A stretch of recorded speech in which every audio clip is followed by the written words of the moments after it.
All right, so as per usual, and a few people that haven't attended before, we do about an hour or so of a lecture or a class or something we're learning. And this week we have, or this month, we have the lovely Amy Snapdragon. Give her a round of applause. So, Amy actually started her producer career here at SEMPA when it was in a house at Jason Mountain's house, and it didn't really have necessarily a name or anything. And she has grown exponentially since then and really honed her craft in that area. And she's also has a passion for, she'll explain a little more, but behavior and behavioral neurological things, and it's something that interests her. And ADD and ADHD is very common among people just now, and I think that this work is super important to, like, how can I be creative, when I'm all over the place or whatnot. So, and then after that, we'll take a small break, and then we'll do track feedback per usual. Once again, if you haven't signed up, there is a list in the back. I am going to keep the list a little bit shorter tonight, just in case we run over, and then if we have time and you have something and we haven't got to you, we can get back to you. And from there, we'll give it to Amy. Thank you for that wonderful intro. So thank you everyone for showing up. Hello everyone on Twitch. So I know I only have an hour, but the way that I constructed, or the way that I thought about running the single hour that I have with you is I'm gonna go through different topics, and I have some writing prompts. We probably are not going to have enough time to have you sit and do them, so I recommend you either taking a photo of it or just writing it down. But the point of these writing prompts are for you to for you to take home and to start basically experimenting and applying some of the ideas and the insights and stuff that you learned here today. And if you have ADHD like me, your working memory is extremely poor, so you should be taking notes either way. And I also would like to continue providing workshops like this, possibly in other creative spaces. So at the end, I will be passing out some pieces of paper, and I would really love for your feedback, and I'll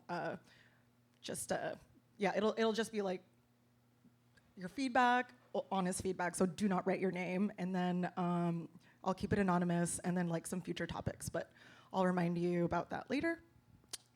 So can everyone in the back see the font and everything? Should I make it bigger? Okay, yeah, that's important. Yeah. Whoop. Yeah. Better? Yeah. Sweet, okay. Cool.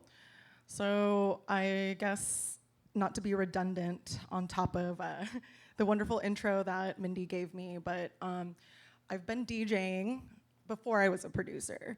So I'd been DJing since I was 17, so I picked up vinyl as my first medium behind the decks.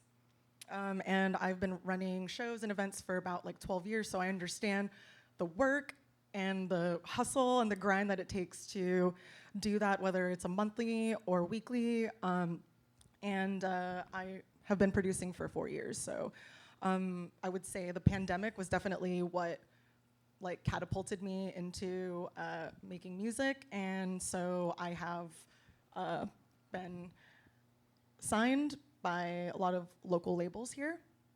And I did double check with John Lee.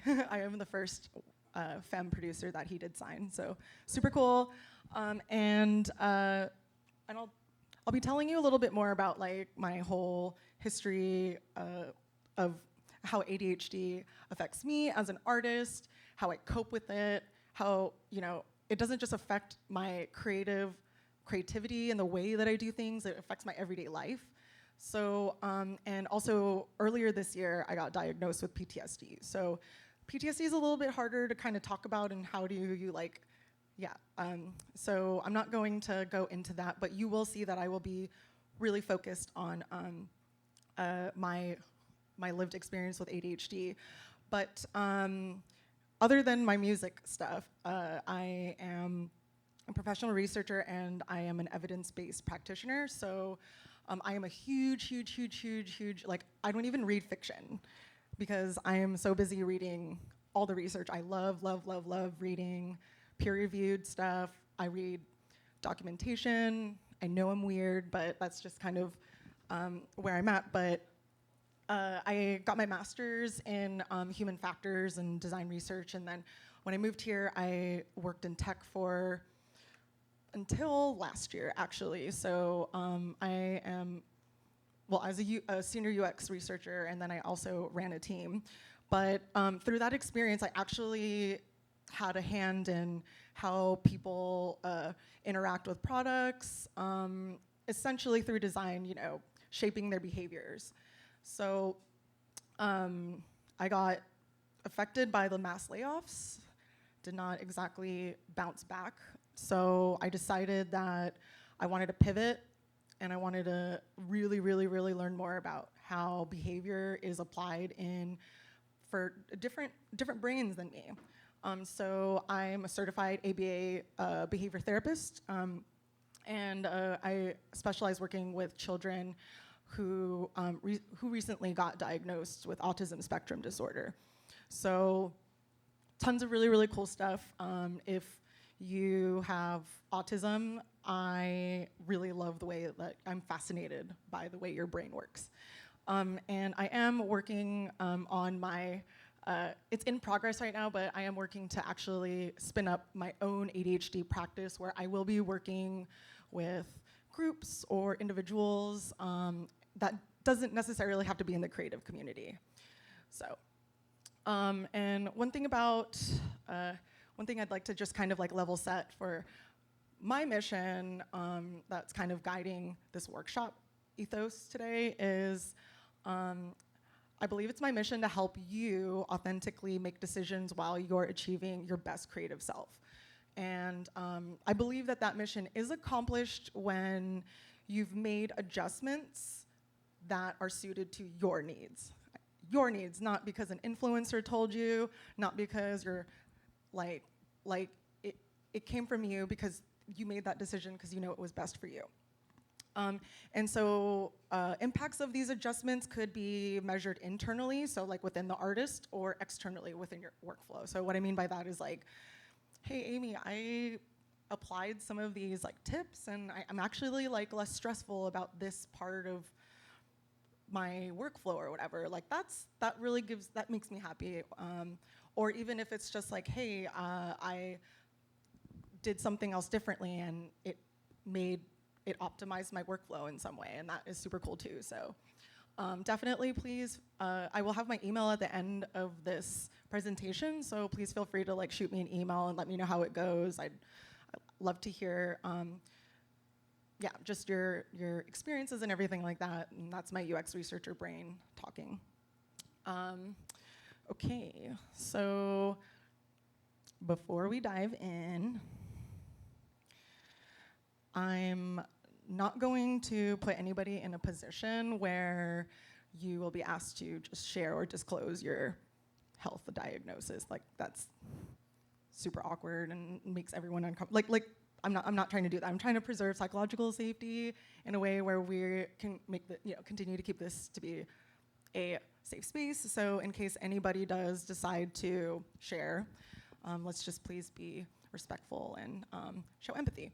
So everything that will be shown today, example-wise, it's all going to be rooted in my own lived experience. Also, as an artist, research that I have done, as well as areas of my professional fieldwork. So, and this comes with a couple trigger warnings. So mental health topics are always a touchy subject, but I think it's really important.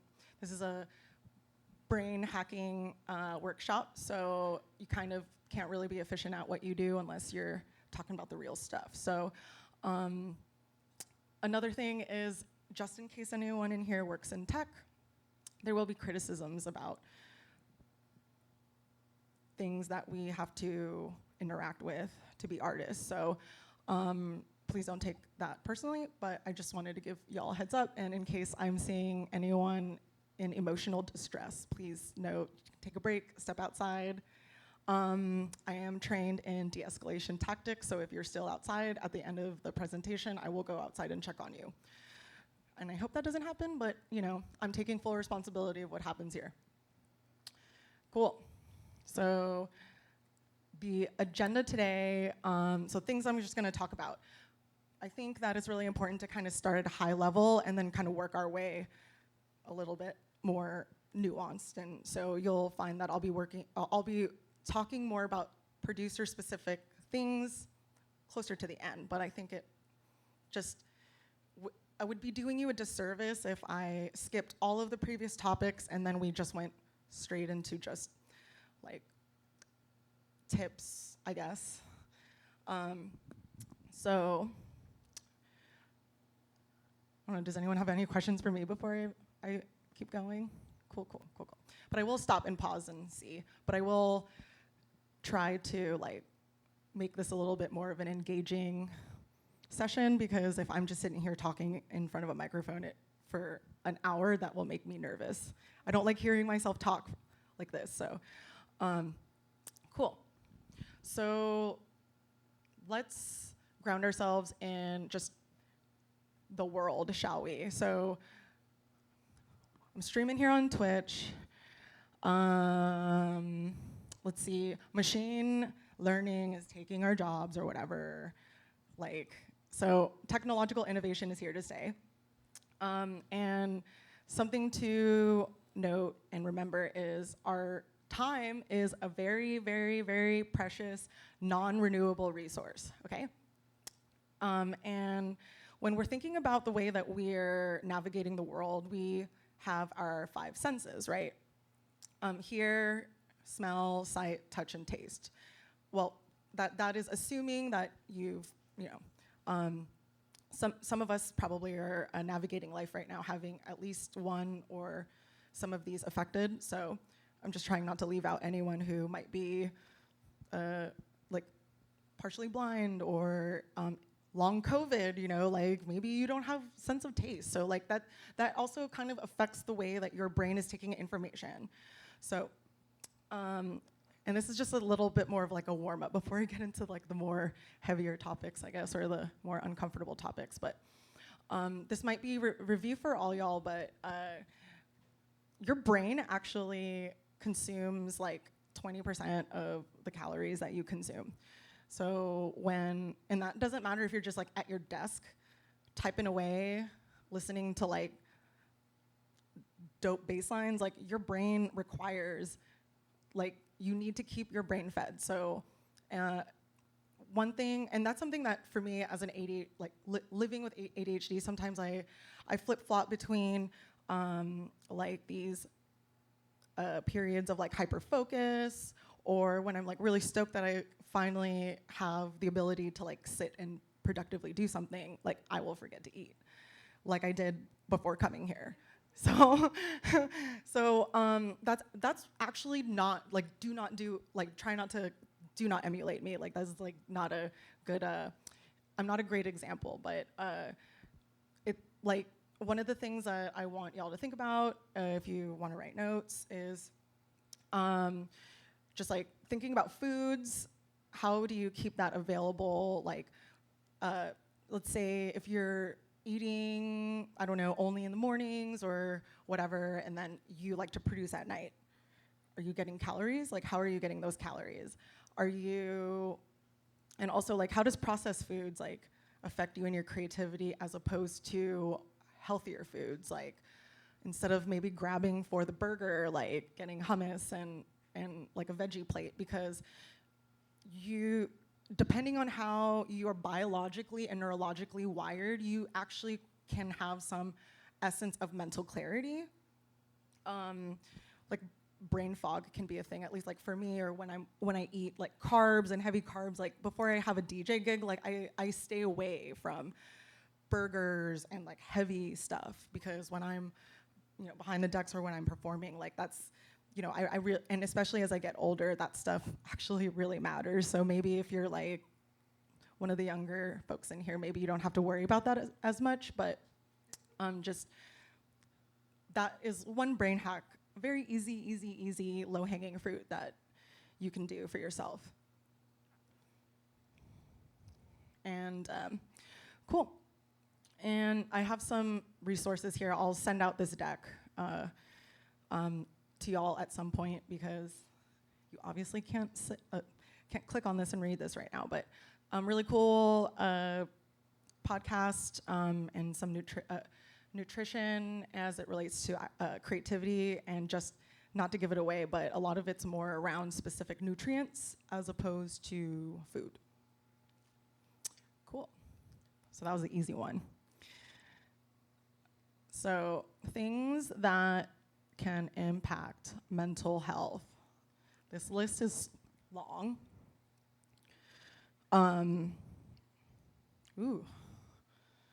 Okay.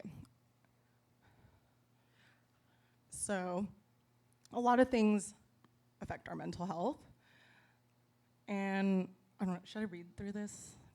A couple, okay.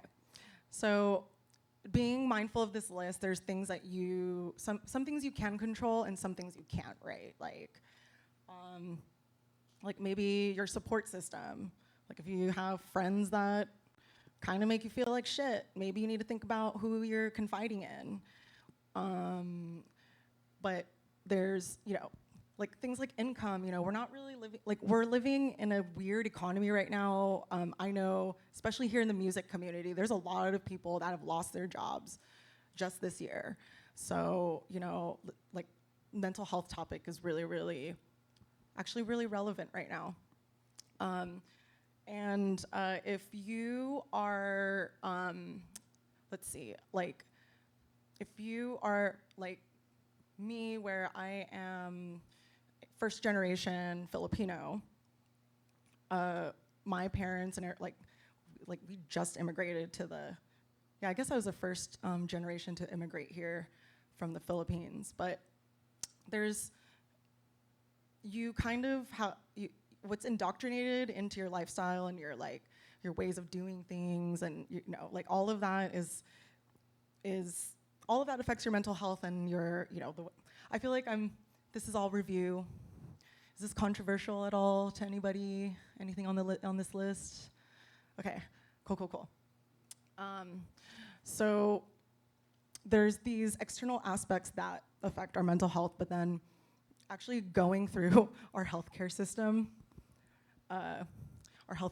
sucks. So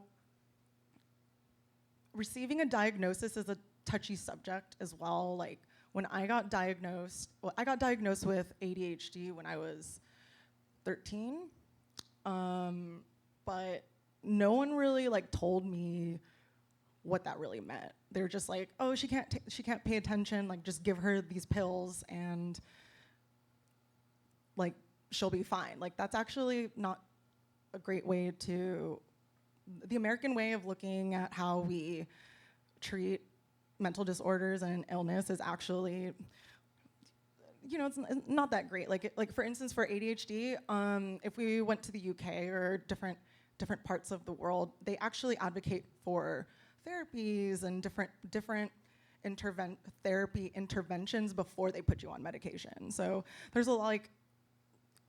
there's different, you know, just here in the US, and then thinking about the other parts of the world, especially if you are international, or if, you know, like I said, you've immigrated here,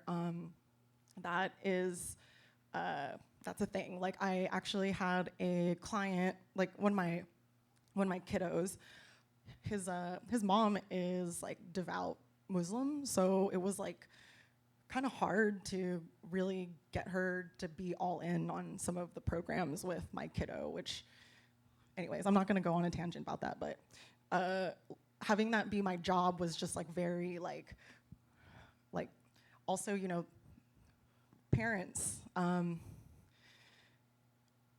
Depending on how you grew up too, or how mental health was acknowledged, that's also something that you're carrying with you. And right now, I don't know if you're sitting in here and you also have ADHD. We are experiencing a shortage of medication, so that's kind of, living life unmedicated is also a little bit, I guess it's interesting, at least for me, because I've done like 4 years of not taking medication, but like I said, it's not the end of the world. Like, you can cope. There's tools and ways that you can go about doing that. Okay, so another thing that is really important about things that affect our mental health is masking. Does anyone know or have heard of masking before coming here? I'm seeing some heads shake. Ben, do you want to tell us what masking is? I don't know if I really know like a clinical definition. My father had Parkinson's and developed dementia as a result of that. And so for years, he would just like fake it in the beginning. He would just like pretend like he knew what was going on, and he knew how to sort of like read people's like body language. And even if he couldn't really understand or participate in what was going on in a conversation, he could sort of try to laugh at the right time, or like learn a few dismissive one-liners so no one would question whether he was like mentally fit to be doing stuff. So yeah, that's kind of my firsthand experience. Yeah, that is a great example of masking, 1000%. Does anyone else want to share? Okay. Thank you, Ben.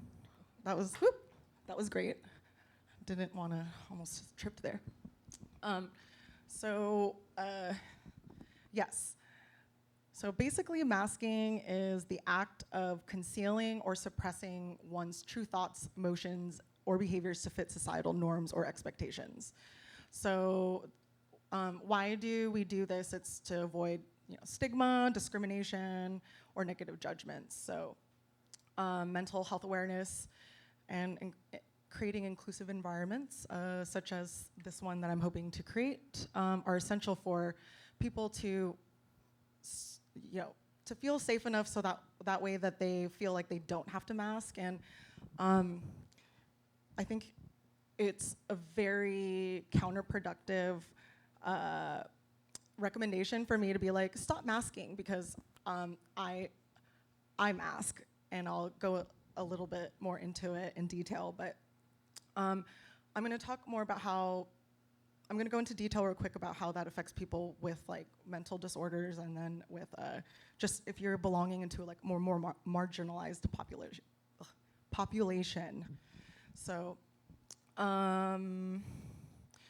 when we do this, so for me with my ADHD, I'm slowly trying to stop masking. I get like one of my doctors was like, if to the trained eye, you're like textbook like ADHD, and I'm like, ugh. So ever since I heard that, I was like incredibly nervous about the way that I talk, or the way that I know I'm very animated, and that's definitely the hyperactivity like showing. And I could technically work on like not doing that just to look more normal, but then I don't want to do that. So it's kind of like masking is it's an interesting but also controversial subject, especially for folks living with autism, because of just how, here, when I send this out, I actually, at the bottom, I have a really good TED Talk that's like 13 minutes or whatever, from someone who is living with autism, that I highly recommend. But I would say for that population of people, it is actually more controversial, because there's behaviors that they do that aren't exactly like stimming, or do we really want them to mask that, even though that's just how they express themselves. They're not hurting anybody. So that's kind of, when you talk about like masking, should you mask? It kind of, just so you know, it gets into that kind of territory. So me being intersectional and me having an essence of intersectionality. So like I'm a DJ, a music producer. I'm also a researcher. So I'm like living in those worlds. I have ADHD, like, and I'm also queer. So it's also like I've always had to live life in some way, shape, or form, like hiding at least one or multiple of those aspects in order for me to feel like I could like navigate life.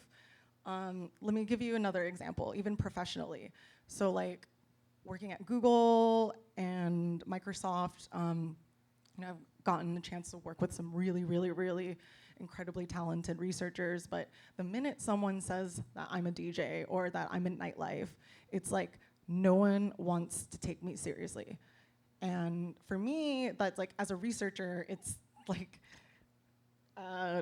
devastating. Like I can't really do my job, or I can't make an impact if I'm doing all this work and I'm not being listened to. So, in my future jobs after that happened, I just didn't want anybody to know I was a DJ or did nightlife. Like I'm like, I don't even want people to like look me up, you know what I mean? So, and I lived with that for a little bit until it gave me like a lot of distress because I knew that I was not showing up authentically to work. So, some things to think about. Let's see. Well, this workshop prompt is only for more about like reflecting about masking. Cool. I'm just gonna go through that because again, I will send this out to everyone later. Ooh. Okay. So now we're gonna talk about the ego. Ooh. Oh no. So, does anyone want to volunteer and just and what like and share with the class like what your definition of ego is? Anybody? Got a couple people over here. I would define the ego as how we see ourselves. It's kind of our image of ourself. It can be accurate or it cannot. It can get us through a lot of things, but it can also blind us from a lot of truths, I think. So it can get in the way if you're not careful. That was a great definition, I feel like. I could not have said it better myself, so thank you. So I feel like all of us in here, we're carrying egos. And then especially that part of us that's just, living and eating and breathing like creativity. So where's that balance, right? Like, how do we find motivation within ourselves and like that self-worth without us self-sabotaging or like, but, being more open to maybe collaboration and opportunities. So there's a lot of ego psychology that is written out there and published. And like, when I was writing this, I was just kind of like, I can probably host an entire workshop about ego. So this is just meant to just be like a little tidbit, but well, as you go through life, depending on how like your validation, how you're being validated, how you're being gassed up, how you're being given opportunities, the frequency of it, like how many people are like screaming your name when you're walking into the building, like all of that is feeding your ego, right? Or, we're gonna be doing track feedback later, when people are like, that melody was fucking awesome. Like, how do you think that makes you feel, right? So that's like, it's all integrated. But let me give you an example about how my ego got in the way of my production. So finishing a track, like it's there, right? I think I brought, I always bring a lot of my tracks here to SEMPA for feedback, but there'd been like my first couple of releases, it would be like 98% there, but everyone kept saying like, Amy, you need to go to your reference track, and I was like, ugh, every time I open up my reference track, I can't just like, I couldn't actually sit and like listen to the kick or like actually study the, like, I don't know, the melody, or if it was like, hey, let's listen to like the highs or the hats, just so I could like get my stuff sonically balanced enough so that it was like actually finished. And I think for me, my ego, I couldn't like put my ego aside to actually listen to my reference tracks in a student manner, if that makes sense. It was always like, oh, this sounds amazing. Like I was coming from it from a low ego point where I felt inadequate. I was like, I don't know if I could actually do this. Like this song's dumb. Maybe I shouldn't finish it. So then I spiral. So that's just an example of one way that I've had my ego like really rocked to my core, and it really actually was detrimental to me finishing tracks and like getting it out there. Let's see, years and years and years of being in nightlife, I can tell you that the way that people the way that people surround themselves and just I feel like us being in like nightlife, there is a certain essence of ego that I don't have data on this though, so don't quote me, but like as far as different creative types and I just feel like nightlife and DJing producers is kind of a specific type of spicy ego. Oh, someone has their hand up. Oh, hold on, I'm coming. One sec.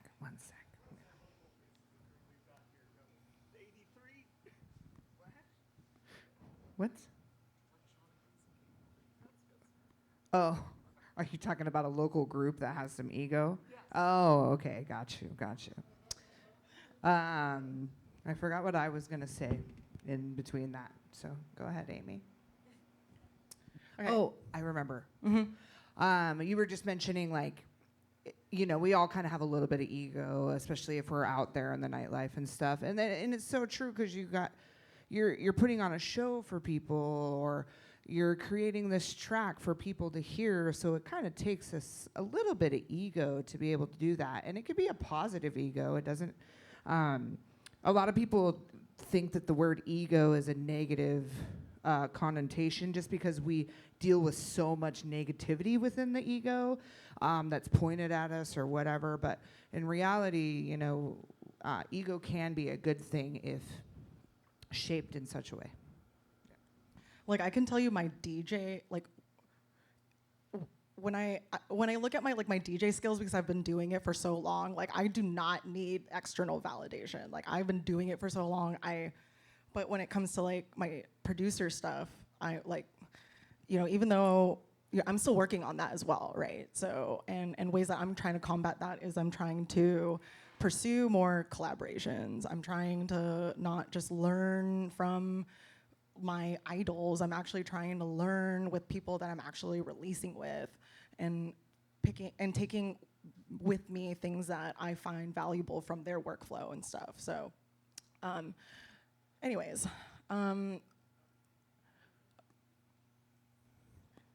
just want you said you were DJing for like 16, 17 years. Mm-hmm. I've been producing for that amount of time, and I still feel that like everything feels like the inadequacy feeling of not being able to live up to your references and that. So it never really goes. In my experience, it's never gone away. So if you're not, if that speaks to you, I got that 17 years, it's still there. So Good point. You know, my brain hack with reference tracks now, even though, yeah, I'm still, if there's a, like, I'll actually use more than one, especially if I'm like, oh, like I'll like something for, maybe it's like the low end or and then I don't know if I'm like, oh, there's parts of it that makes me a little insecure. Maybe I'll like go find another reference track and like use that, because if it's like, oh, I can never achieve this other thing that I really, really want, if I keep listening to it, it's more like, it turns into this like dangly carrot that I can't like reach, and yeah. So then you gotta just focus on getting it done, right? So then you have to learn how to just dismiss those thoughts and like keep focusing and moving on. So I wanna get more to the good stuff. And wait, Dave, your laptop is gonna die. I just wanted to give you a heads up. Okay, so let's talk about like the good juicy stuff. Let's talk about social media, okay? So,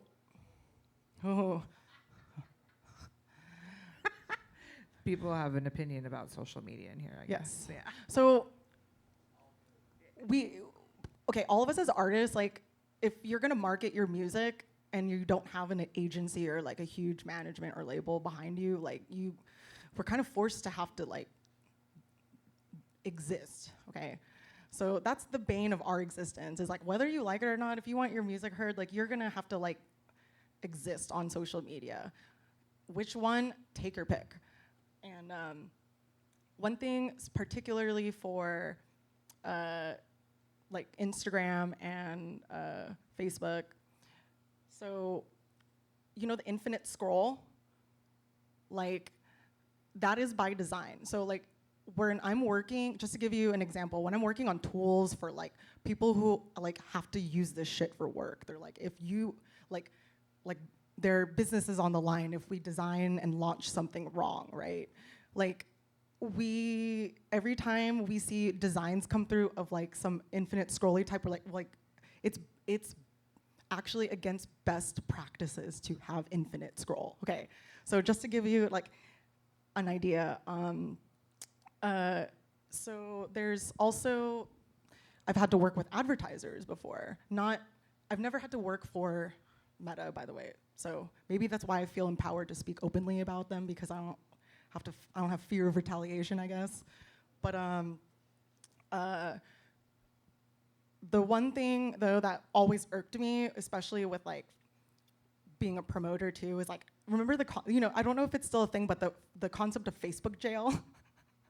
You guys remember? Yeah, like, and just little things that really irked me about the design of Facebook that were just actually counterproductive or anti-pattern to the things that we as like DJs or artists that want to connect with our following, like the actual features and the capabilities that we need. So throughout the pandemic and everything like that, you're starting to see people like flock towards places like Discord, and so like that's where you can garner more of like a connection with people. You have to see the freaking ads, like and the creepy sponsored stuff. So I don't know. That's all machine learning. Does anyone want me to go kind of over that around like just the mechanics of how they have your data? And okay, cool. I've been watching really closely the competition between Instagram and TikTok, and it's been really interesting because every time there's a new feature, they're trying to Instagram is trying to keep you on Instagram. That's really all I'm saying. So, and don't feel bad for taking breaks from social media. So, I would say that if you can't, well, I don't know, I guess social media can be an addiction, and I didn't look up the data, but I'm sure that there's probably protocol around like, if you can't stay away from social media for XYZ time, like maybe you're addicted, but that's your journey and your decision. But yes, social media amplifies our ego, but you have to also question like, how are you reacting to that? And is that align with who you are as an artist. I've seen a lot of people get led astray from social clout. I'm sure a lot of you can name artists that you once admired, you know, fall prey to the same. So now that we're having this talk today, you know, we're having it out there, and one thing too is like the comparison model. Something that sticks out to me is Brené Brown. She's like this amazing emotions researcher, and the thing that she always says is comparison is the thief of joy. And that's always stuck with me. And it's hard to do, especially when you're on social media, but like it's crazy. Like the neuroscience around how they get you to just keep your eyeballs glued is very, very, very insidious, so to speak. And I would say, especially in femme and, you know, people of color circles, sometimes comparison also is more of a thing, especially when you're introducing scarcity. When we feel like we're tokenized, then we feel more pressure to keep up. And so that's another reason why representation matters. So that's just my little tidbit about that. And I included some actual research about how social media is bad for your health. Yes, Mindy. Another point on the social media and mental health. For example, when we came out of the pandemic, I had a really, really hard time with promoting this class, promoting Fracture, promoting a house night, like promoting myself as a DJ, and like all these things that I want to be a part of and I want to promote. So I really, really started to rely on automation. So all my business pages are automated. I sit down for 2 hours on a Sunday afternoon and I automate the whole week.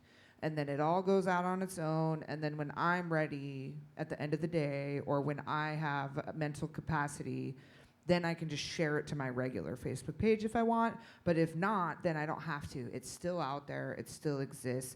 It also allows me space to be a little more creative because I don't look as redundant. Like there's a couple other things, but this has tremendously helped my mental health and my ability to feel like I can take on all those things without detrimenting it. Yeah. So also, I think you really nailed it on the head as far as like likes, like validating, like, you know, how do you find it within yourself to just validate yourself? I mean, there's that old saying, you know, if a DJ plays in the forest and no one's there to give gun fingers, did they really play?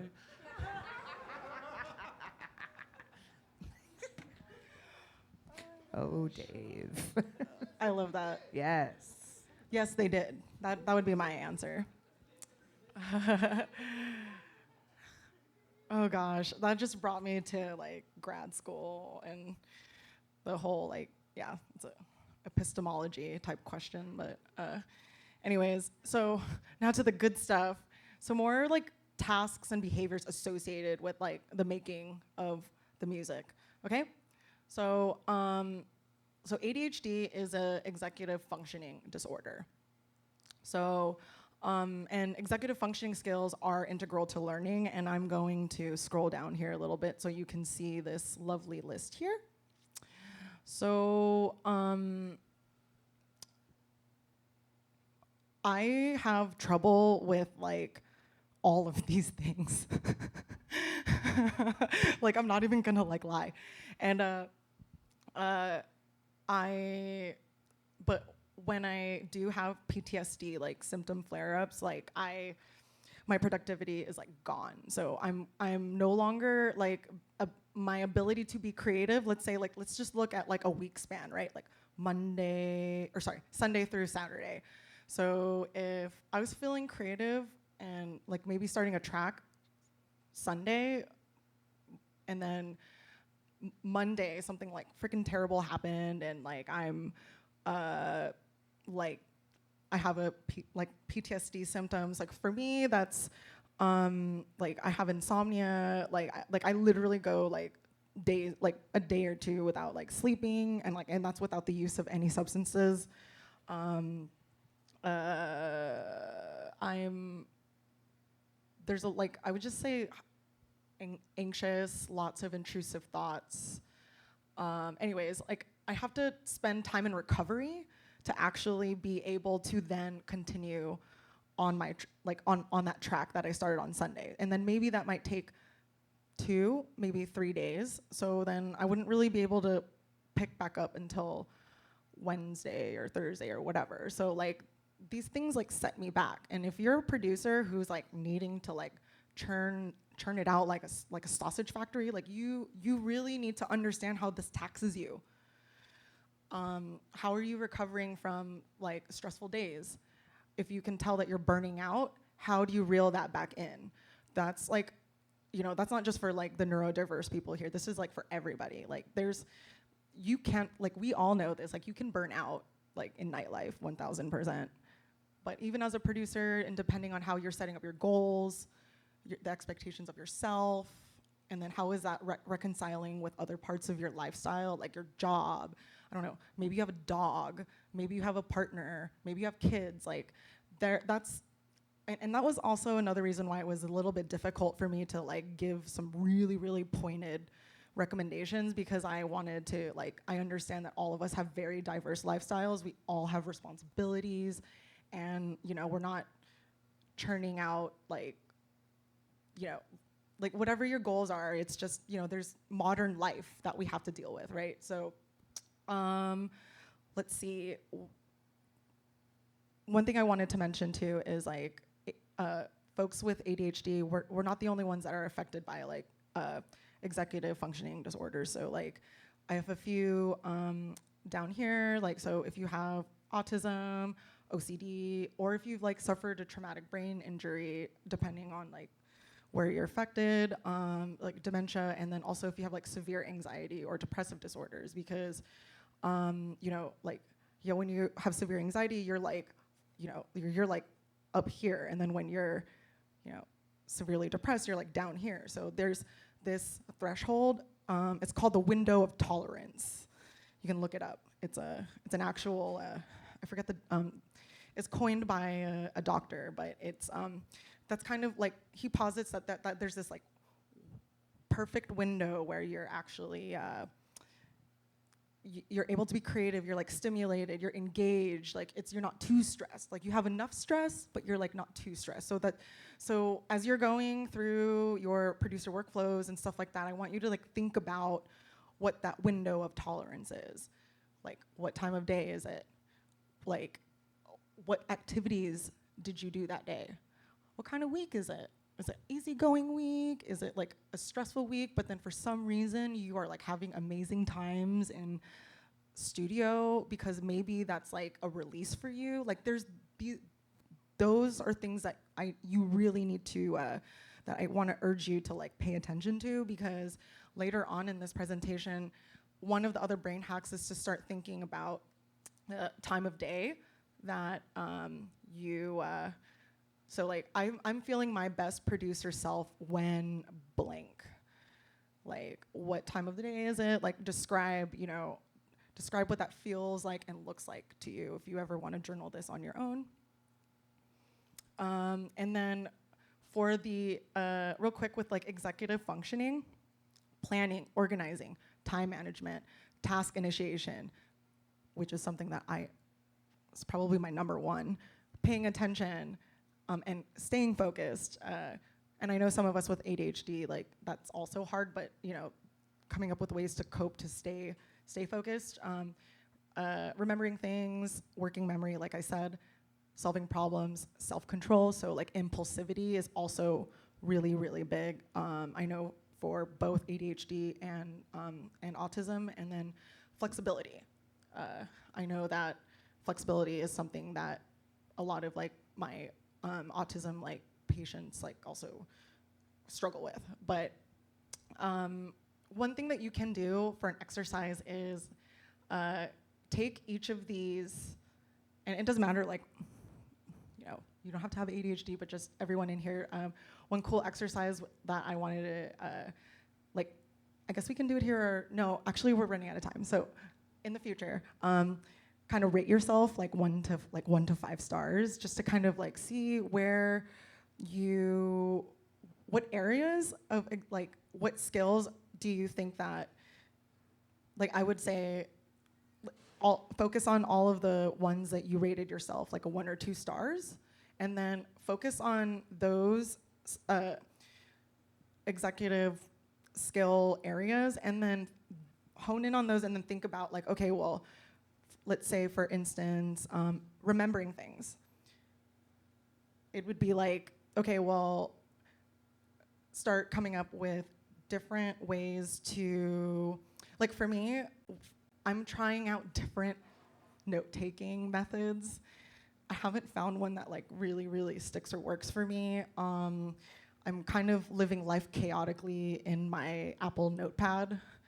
So I'm trying to look at Notion as like another possible tool for me to adapt. So if any of you all are using Notion, I would love to hear your recommendations. But yeah, like just giving you an example about little things where you can actually figure out like, okay, well, I hate doing this, or like this is something that I struggle with, then that should probably be something that you should focus on to eliminate that pain point, so you could spend less time doing that and more time focusing on music. Mindy. First of all, you have about 15, 20 minutes. Okay. Okay, just so you know Okay. the time. Also, in your list there, I was just curious, like for me, I may not have ADHD, but I do have OCD slightly. And like my space has to be clean. Like my studio has to be clean. Like it can't be dirty.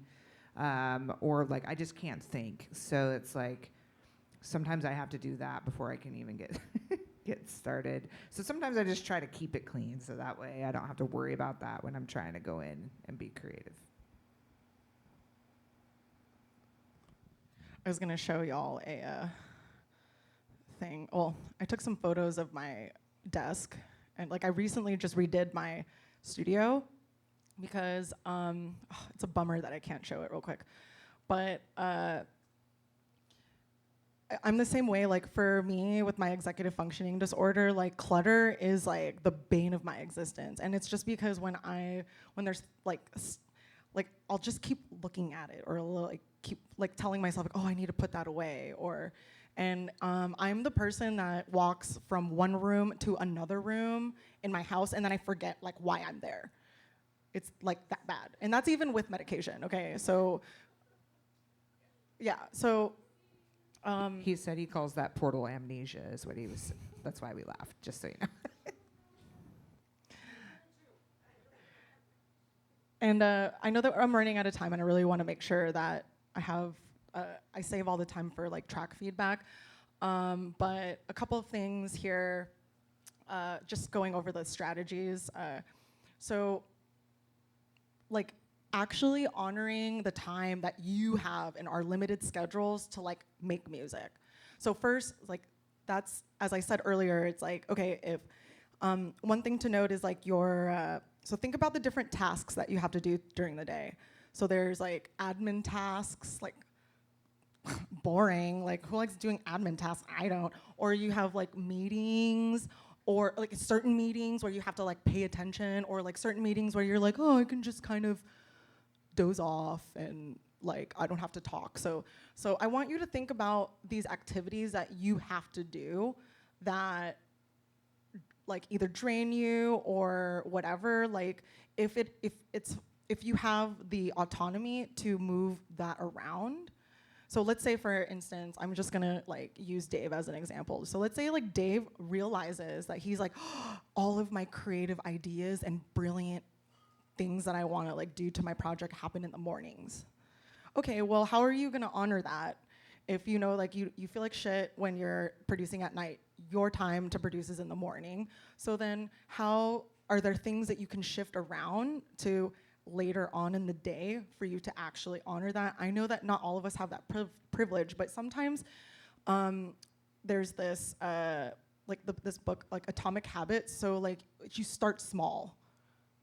So even if it's 15 minutes, these increments grow, and the more efficient you are, it actually accelerates your ability to like make impactful changes to your workflow, to your productivity, like whatever that is, right?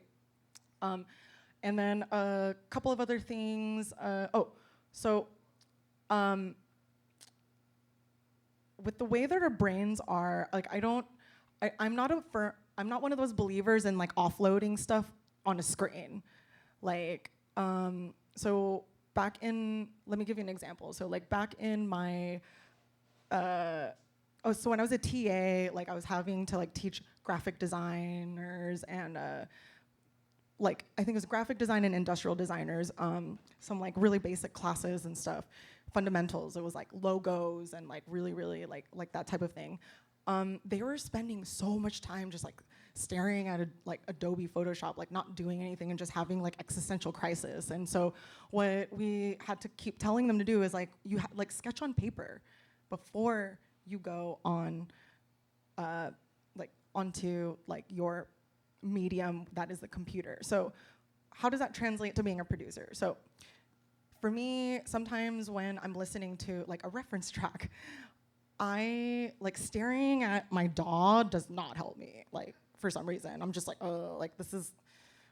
So sometimes having just like a sheet of paper, and then sometimes I'll make it fun. Like I'll have different like colored pencils, and then I'll just like from beginning to end of the track, I'll be like, okay, these are the hi-hats. And I just like, and I make it like a coloring exercise. And also like, especially if you have ADHD as well, like there's really try to like integrate your fine motor skills. And what I mean by that is like, I know a lot of you have hardware, so like that is like amazing. So like when you're taking yourself away from just clicking on your DAW and you're actually integrating, like you're turning knobs, you're hooking things up, you're like that's actually working one of the like some of the parts of your brain and helps with like when you're working that motor function, it also kind of activates these other parts in your brain. And depending on how you learn and your way of working, that actually also will help you. Like it'll log more into like your like long-term memory, if that makes sense. Like you'll be able to like learn that or practice it or replicate that in the future, versus if you're just sitting there and being like oh, how did that guy do it on that YouTube video again? Like, so that was my one thing. Oh, and one more thing.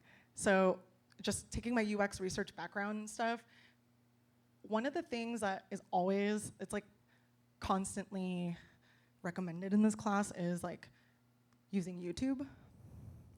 And okay, can I just like open up a YouTube like browser just to like give you an example? Can you see? Okay, cool. Oh, yay. Okay, real quick. So this is my setup at home. Like it's super like super duper like I cannot have clutter. And I have to have my tasks like written. So I have two tasks, like ways of keeping tasks, like written as well as like digital, but I do find myself focusing more on the like there's something about the check mark, like checking stuff off, because if you have ADHD, you actually have a dopamine deprived brain. So like there's this something about like checking stuff off that just like gives me that dopamine where I'm like, yeah, like I'm getting shit done. Even like it makes me feel better than just like getting it done. It's that ritual of like check. And I know that like for certain that I did it, because sometimes if I don't do that, I'm like, oh shit, did I do the thing that I said I was gonna do like 2 hours ago? So that's how bad my working memory is. And then for like I do have a push to, so like I will, I do like to kind of bring myself outside of the keyboard situation, but I know a lot of us have that as well. But as I was just saying about the YouTube thing, so let me just rail on this for a second. So depending on the way that you learn, YouTube is not going to be good for you, because I'm just waiting for this to. So I've also done studies. I've watched hours and hours and hours of software engineers like learn how to code and like do this task that I have them doing in studies and whatnot. And one thing that I learned was like, unless you, at least in that audience, it was like, they really didn't even give a shit about like videos. Here, let me, oh, I don't think it's letting me. Oh, just connect, okay. Yeah, I just need the YouTube interface and then like, let me rail on it for a second and then I'll end this. Oh, I have to do the pop-up. No. Always allow. Sure.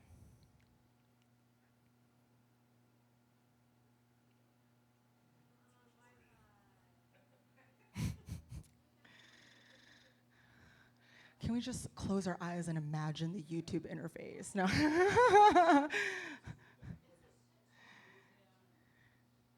Yeah, I just wanted to like actually point to like there's stuff on the left, there's stuff on the right, there's just so much noise, and then like even if I bookmark a video, so when I'm producing and I'm in front of my DAW, if I'm not actually like, okay, let me pull this video up and then like slow it down and go like step by step. Let's say let's say you're just bored on your couch and you're like watching YouTube on how like EDM tips or whatever, and you're like, cool, I'm just gonna watch how this guy like produces like bicep or whatever. But then if you don't apply that immediately, with like, and I don't care like how, like you're gonna forget parts. So there's this like, like with your working memory, you should probably make sure that you're at least applying the stuff that you learned like that day. Because I can guarantee if you go multiple days, you're like, oh, how did he do that thing again? And then what happens? You're gonna have to pull up YouTube again.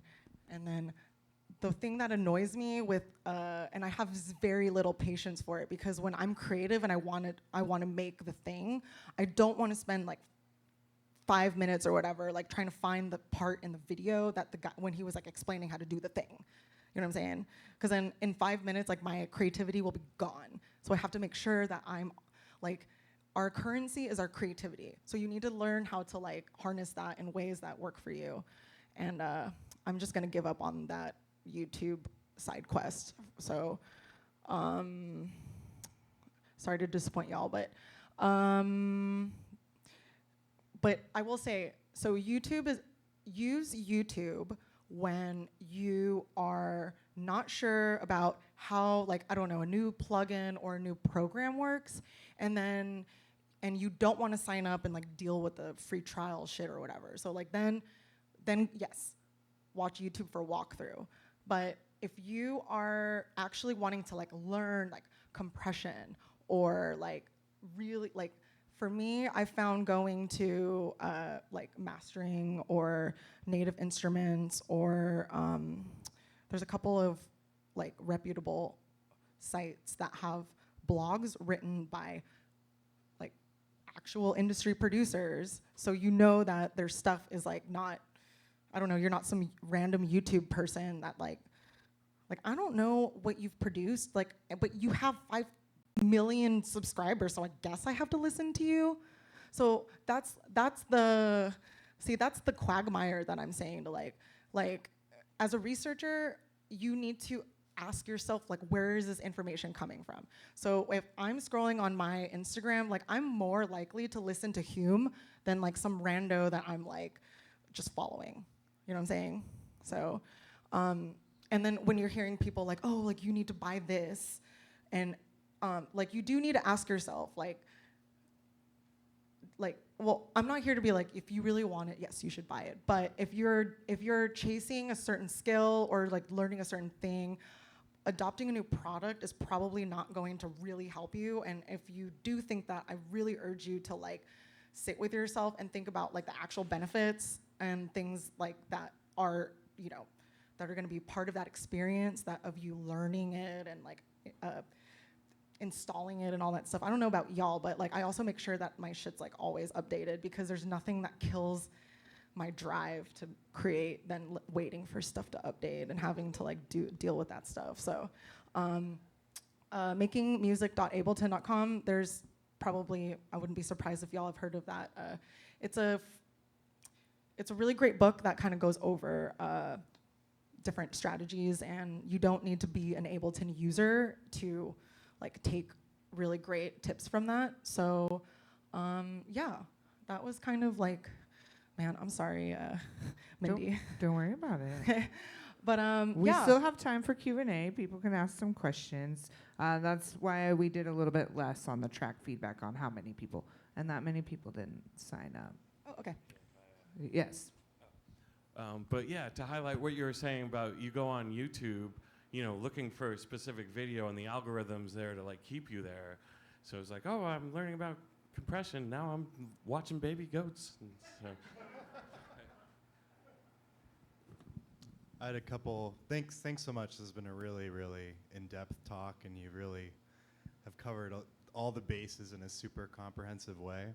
I kind of have three things, but I'll make it really brief. But I do want to kind of touch on them all. So talking about the YouTube thing really quickly, I really, really like the point you're making, and it's also important to consider that a lot of these influencers are being paid by these companies to advertise this stuff. So even though it might seem like they're showing you how amazing this product is, in reality, it's just being sold to you, and it's just marketing. The other thing I wanted to talk about was about productivity and ways to optimize that as a person that struggled with a lot of these issues that you brought up throughout your presentation. And so a thing that's really worked well for me is using a whiteboard. If you struggle with OCD or ADHD, can be visual clutter can be a lot of issue, and I find looking at a calendar, having lots of stuff on it, it can be nice to wipe that slate clean, but it can also be nice to have stuff ready there for you to look at. And then in the digital realm, as my final point, if you use, Google has this nice function called Tasks. It's part of the calendar app. It's basically a checklist, and so what I recommend doing and what I do for my own professional practice and also my production stuff is I will use 3 different tabs on there. I'll do short-term goals, mid-term goals, and long-term goals. And I like that system a lot, because if you have the long-term goals in their own tab, you're not constantly forced to confront that. It can be very overwhelming. So it's nice to be able to kind of switch hats and go between those 3 different things. And then when you click off all your short-term goals, you get that nice dopamine rush, like you were saying. Yes. And then you feel that motivation again to put some more stuff on the list. And then same for the midterm goals. It makes that process like a lot more exciting, because I relate a lot to having a lot of stuff to do, but having difficulty like organizing it. And I find that that's a way that I can kind of stay on top of it and remain in that creative space, because I think if we get too bogged down in like the process of organization and the just kind of the what's the word, like the back end of running businesses or being a producer, any kind of musical profession, it can be nice to limit your time as much as you can in those, because it can be very overwhelming for neurotypical people as well. But if you're neurodivergent, like that can be really, really overwhelming. So yeah, those are just some things that worked for me, and I thought I would mention. But yeah, thanks again. This has been really awesome. Oh, I'm so glad. And I actually took some notes too while you were talking. I was like, oh, I gotta do that as well. So I like the Google Task thing, like the tabs with the different thing. Yeah. I've had a whiteboard on my like to-do list for a while, so I think that was my motivation to get it. And then just like remember too, with the way that behavior works too, is like if you're not giving yourself wins, like even if it's small things to make you feel good about the process, you're gonna give up on the project, or you're gonna like, because it's a natural thing. Like you need to set yourself up for success, to give yourself that, and you owe it to yourself to actually allow you to express like whatever it is that you want to write, and give yourself that space in that room. But for instance, if it's like, oh, like my the updates are happening, or oh shit, like this, there's a certain amount of like things that stand in your way. There's only a certain amount of hurdles until you are going to feel demoralized or demotivated. So try to prevent that. And I know that that's kind of hard to, I don't know, hopefully some of this stuff in my talk kind of helped give you some tips to like deal with that. So My email is snapdragonsounds@gmail.com. So like, feel free to reach out. I'm probably more responsive over email than like on social media these days because social media also like exhausts me as someone with ADHD. So I really like have to limit my time and my use of it. I just want to share a couple brief hacks because I really relate to what you're saying about YouTube. And for me, it's always been a challenge to deal with any type of time-based media. So like sitting down and doing a music session, like that memory disappears if I don't sit there and take like a journal of what happened that day. I came from doing visual media where like if you start an acrylic painting 6 months ago, you can see exactly where you left off. Right. You know? So with just music sessions in general, I'll just take notes on what I did on that session and where I left off and like what I was attempting to do and how I felt. And with YouTube things, I keep a playlist and I keep a direct link to that playlist of things that are very gear related and or like music related and not distractions. And then I use they have a button for sharing where you can share how many seconds into the video you're in, and I'll use that to bookmark where I left off on an educational video. Okay. If I didn't finish taking the notes, because if I didn't take notes, it was time wasted.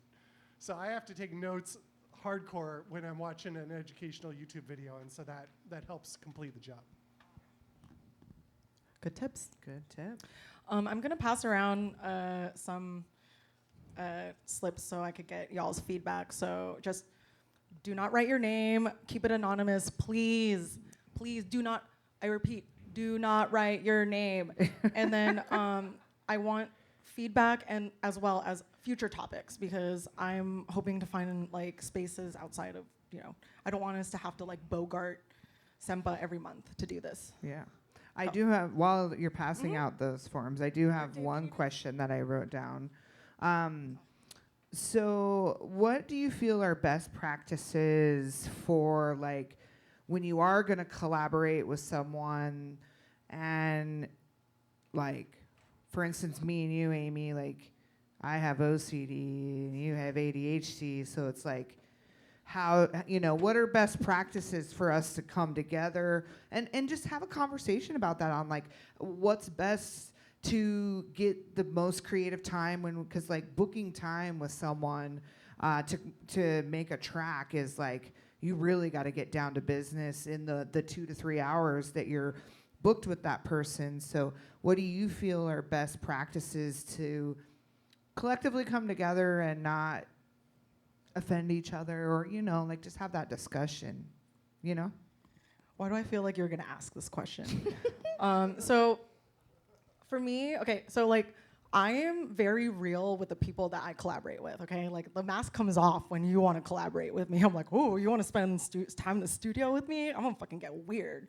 So just so you know, this is what you're signing up for. And also like, for instance, like every collaboration, we have a doc. So keeping track of like I probably write way more notes because of my shitty working memory than like my counterparts do. But it's just like when you advocate for your needs as a collaborator, you're like, for me, I just want to have copious notes. That just makes me like feel like prepared and whatever. Like I don't think I've ever had to explain that, but when it comes to specific things like, oh my gosh, like with Mindy and I, this is why I hate automation. I save that shit to the very fucking end because I hate that shit so much. Like it's the bane of my existence. I hate it. And there had been times where in our track, we had to like move things around and guess what? We had to move automation. So I would just tell her like, please, can you be the one to like take the driver's seat because I'm not gonna be helpful. So I try to be transparent to my collaborator, whoever I'm working with, and just say like, hey, this is a thing that I struggle with, or like it's gonna be painful for you to watch me do this thing. So do you wanna do the thing? So that's the thing, yeah. So that just, again, communication, how that feels right for you. Mindy and I, obviously are really good friends, but when I'm like with Sam Hip, or like with I'm trying to start some collaborations with Drawbird. I'm giving him a heads up, like, hey, like I just so you know, like I am kind of need to be type A because of how my brain works, and he's all for it. So, And I think another thing is being honest with your feelings on the day. Like if you get there and you're just like, hey, I just had a heck of a day. Can still we get the best out of this? Can we do it this way? So it's kind of like having that discussion ahead of time, just to be like, you're in the driver's seat because my brain's all over, but I do want to be creative or whatnot. Yeah. yes, that's also another thing to like, and if your collaborator is being very open with you about like the way, like they're feeling poopy or like shit, and they still show up, like totally give them a high five. Like, dude, you still showed up, so we could fucking make music. So like that says a lot, right? So, but yeah, that's kind of all I have. I could talk about this stuff forever. I love this stuff, but yeah, hopefully I could get to do this soon, maybe in another place. But I am wanting to, I also work on like sliding scale stuff for like really more rigid like programming, if you really want to actually like have me buckle down and like help you. And that way I would just like actually apply more of like my research and nerdy stuff to that. But yeah, just send me a shout, and thanks again for having me and listening. Yeah. Round of applause for Amy. Thank you so much, Amy. I'll be collecting the feedback slips in a second, so just hold on to them. Yeah, I think Okay. Ben is helping out with that a little bit. Thank you, Ben. All right, so we're gonna take a quick little break and then go potty, grab a drink. Don't forget to tip your bartender, and then we'll come back and do some track feedback.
In this town, what happens if I leave and then I need you around? Expect you to wait, then I hesitate. I know it's real, but caution overcompensate.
Joker from the dead. I fall asleep with your heart round my neck.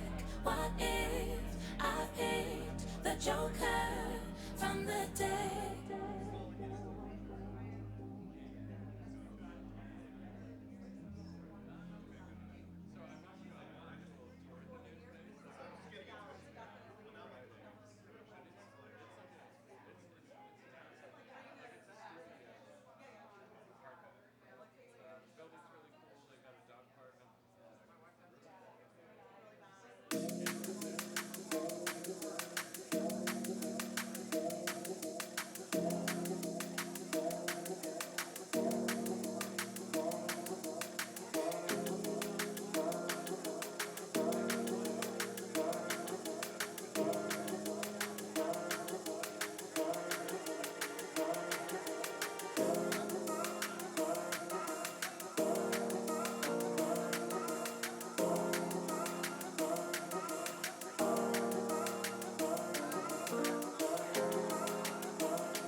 All right. Let's get situated.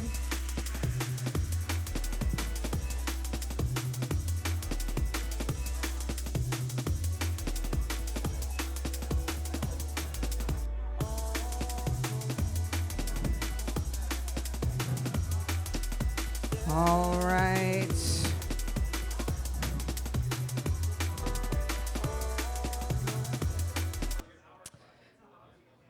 All right, let's get seated.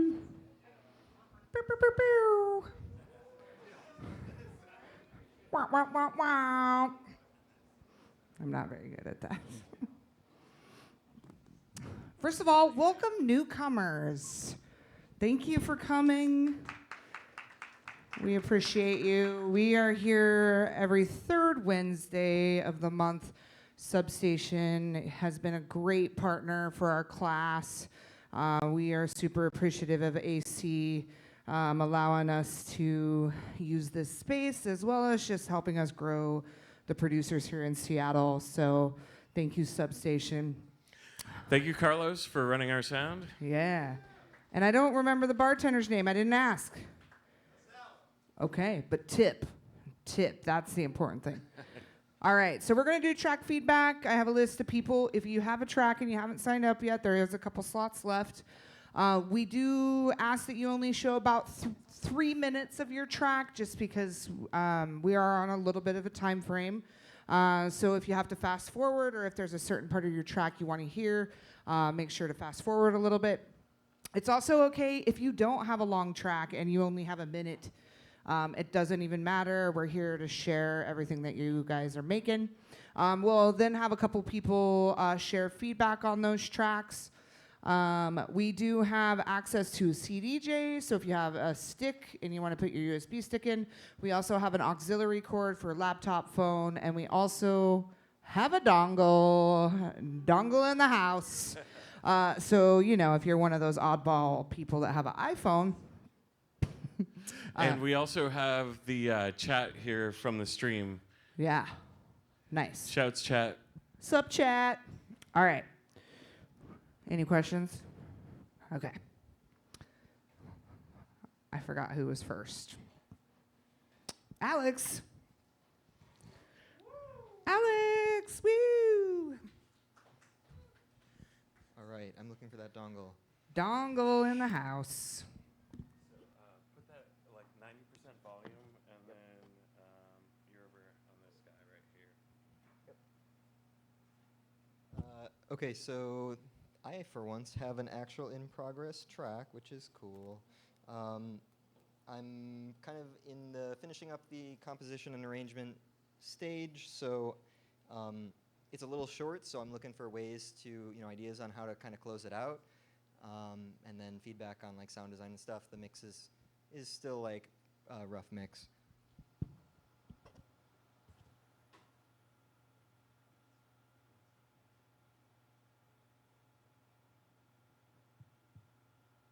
Second from the right. Fader too.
Yay, DMB! Drum and bass in the house. Really, really like the genre that you brought tonight. This is kind of the first time you've brought this type of genre here, right? Yeah, definitely don't usually do like bass drops and stuff. Yeah, no, but it was great. It was good. It was intriguing. It was engaging. The high channel is definitely like the highs are piercing. So I think a little bit even out. Like, don't be afraid of that sub in this genre. Like, definitely pump that sub just a bit more. The structure is there, though. It's just kind of evening out some of those areas. Also, remind me before you leave this evening, I have artists for you for reference tracks for this style. Oh, great. Of music. I've recently bought a couple tracks that are like hypey D&B, so that I think would help you. I also love the halftime in the beginning, and then the D&B on that back half. So I liked that a lot. Thank you. It was like dubstep, and then it was drum and bass. Like, I didn't know which way it was gonna go. All right, Amy. Thank you for bringing this track. This is just like maybe more of like a nitpicky type stuff, but I love your clap because there's like a little bit of like enough of a distortion that or it sounds like there might be like a little bit of a saturation or a distortion there. In the build-up? Just in the actual clap. Or Sorry, like in the drop or in the build-up? In the build-up. Okay. So I think I think you have it sounds like there might be like hi-hats or something that might be happening concurrently, or maybe some other instrument that is layering on top of it. And like, to me, it sounds like it could just be like tucking in a little bit of like EQ, but I feel like that clap could come out more. Be more present. Yeah, louder. yeah. But Okay. I think that it sounds like it's just like a little bit of zhuzhing of like the frequencies that are like interfering with it. So that would just be like my first recommendation on how to like clean that up. But Okay. that's it.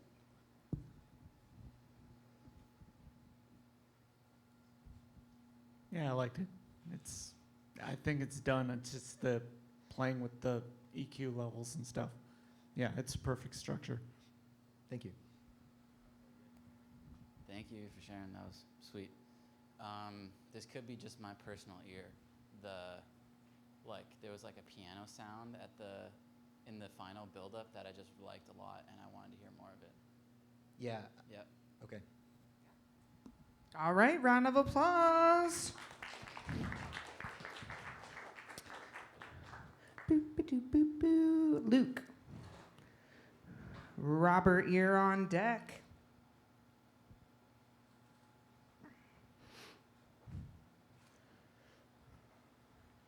There you go. Don't spill.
Awesome sauce, Luke. You've been here the last few months in a row. I like it. Yeah, I really like these techno vibes. I really love the ear candy synths that you got going on. There's also like one of the synths that I can't put my finger on what sound it is, but it's almost sounds like a dial-up, like it's got like this, like it's dial. You know what dial-up is? Dial-up internet. Okay, just making sure. I'm aging myself here. Yeah, I really like that sound a lot. Like it gave it a lot of character, and there was a lot of great ear candy. Oh, in the bass line? No, it's one of the higher screechy synths that's like, and it has like a sound similar to dial-up internet. I don't know what it's called, but I like it. The only feedback I have in the beginning, there was a little bit too much distortion on some of the vocal in there, where it almost. Sometimes I forget what I'm thinking by the time the end of the track comes, but I know that there's some like distortion and things happening with your vocals as you're starting to bring in that kick. There's some sort of phasing in there that makes it sound kind of garbly, I guess. I know it's what you're talking about. Yeah, Makes sense, yeah. And then there was also a couple times where there were phasing happening where the kick came out and it was like a little break, and those vocals got loud, and then it got quiet when the kick came, That's surprising. like towards the middle. So I don't know if that's like a sidechain issue. It kind of sounds like it ducked under. I think like I'll look at the Yeah. mix or the master or something. Yeah, it's almost like it came up and then it ducked under. So I don't know. Yeah, that was the only other thing that I thought of. Do you have mono set to your bass? So if it's a phasing issue, maybe it's because there's stereo image going on here. I think like the lowest part of the bass is mono, and then as it gets higher, it's a little bit stereo. Okay. I liked this very much. Thank you very much. I was going to say your intro's a little bit long, but that was it looped for the first like the first 8 bars was still looping. So yeah, it was pretty long. All right. I also loved the ear candy stuff. It was varied and it was different every time I heard it, and I thought that was fantastic. All of it was very consistent. It was beautiful. The one thing I would play around with is you've got a single note that comes in, repeats a couple times before it starts increasing in tempo. And you might play around with letting that sit in the groove for longer, so that when it does start to pick up tempo, that's a new, oh, wait, now what's going on here? Like we heard it right away, it immediately began picking up tempo, and my thought was, oh, it's one of those things that picks up tempo. I wonder if it's gonna go all the way up into a pitch thing and and that sort of thing. So surprise me a second time. Let it sit there for a little while, and they're like, great, this is part of the groove, and then and like, oh, okay, now a new thing is happening.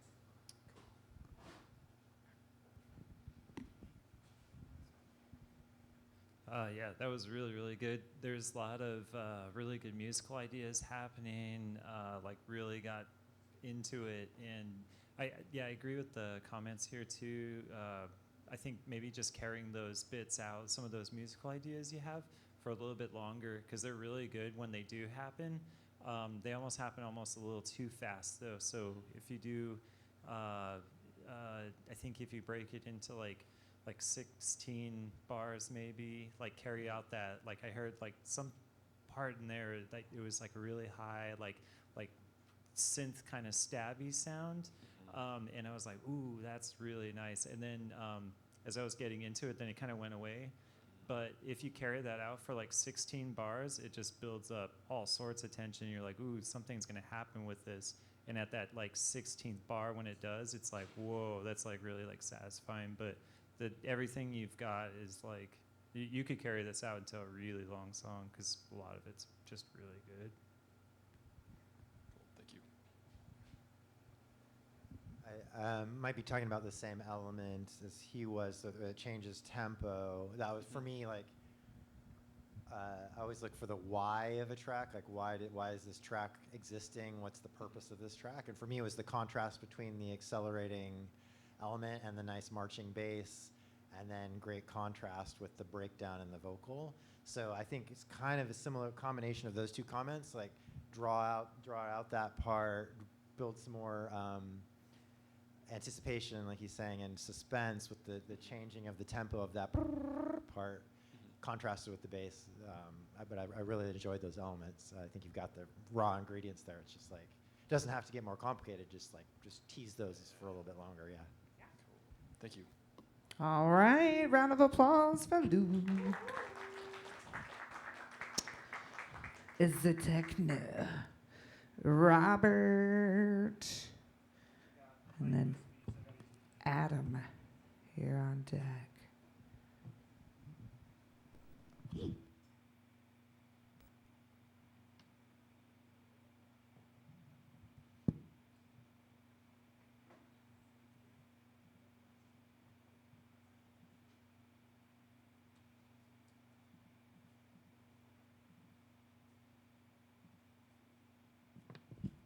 All right, so someone said the why of the track existing. This one exists because my cat sat on the subwoofer, so I dedicate it to Momo. And for feedback, the intro's kind of boring, so throw out ideas for stuff I can add to it.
it's about 3 minutes.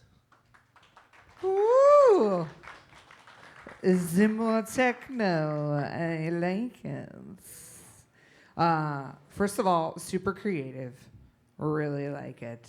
I definitely love your synth work is great in it. It's it's very heady. It takes you on a journey, and it's in and it's out, and it's kind of all over, and it's very well put together. I also really liked, your techno kick is kicking. Like, it's definitely got that slap over the top of it. As far as your intro, for some ideas, I wrote down a couple, which is random percussion. So just like, just like some random, percussion stabs here or there. Or you could take synths that you have later in the track and distort them in a different way and have them poke through occasionally, but not necessarily like make a rhythm, but like have them kind of poke through here and there as little ear candy.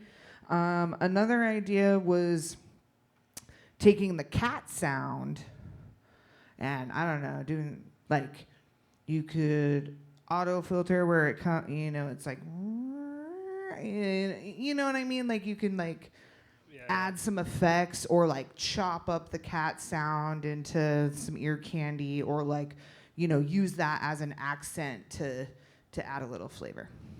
Yeah. Makes sense. Have you heard of the Kiffness? The Kiffness, no. So he's somebody who live loops cat sounds mostly. So I would say definitely look up his stuff. This track is like if the Kiffness went to a club in Berlin at 3 a.m. All right. It was awesome. I liked it. Cool.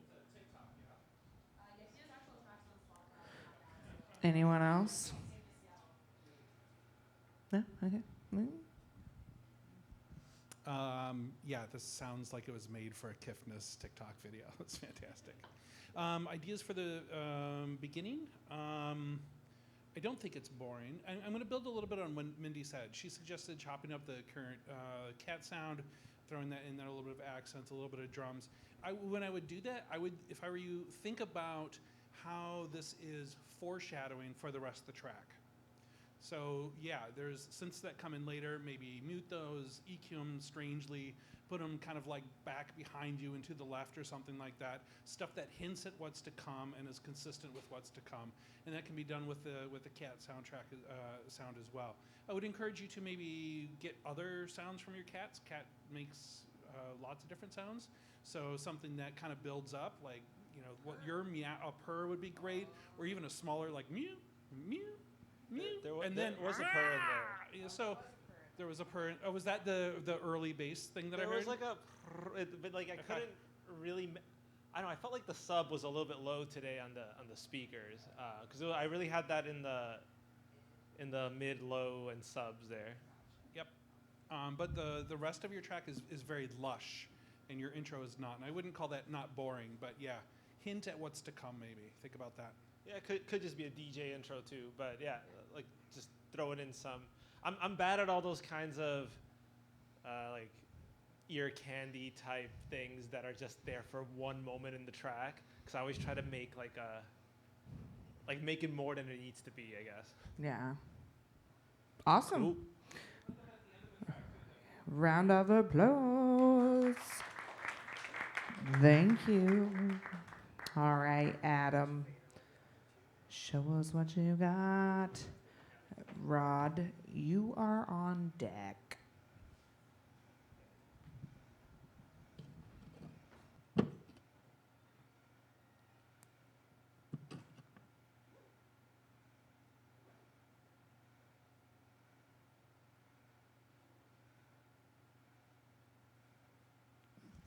All right, so this is my second time, or first time back. First time was last month, and the track I brought was way too bass heavy, so hopefully I haven't overcompensated for that, but that's the main thing I'm working on, is something that's more balanced. This is relatively simple in terms of number of elements, so I'm just hoping I can hear everything and hoping that it has enough drums, but curious to get your opinions.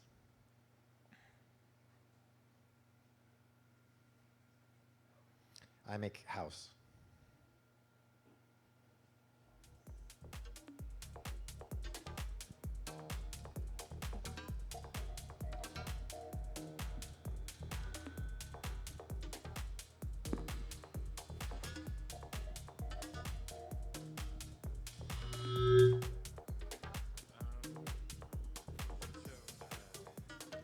Bring this up to like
Yeah.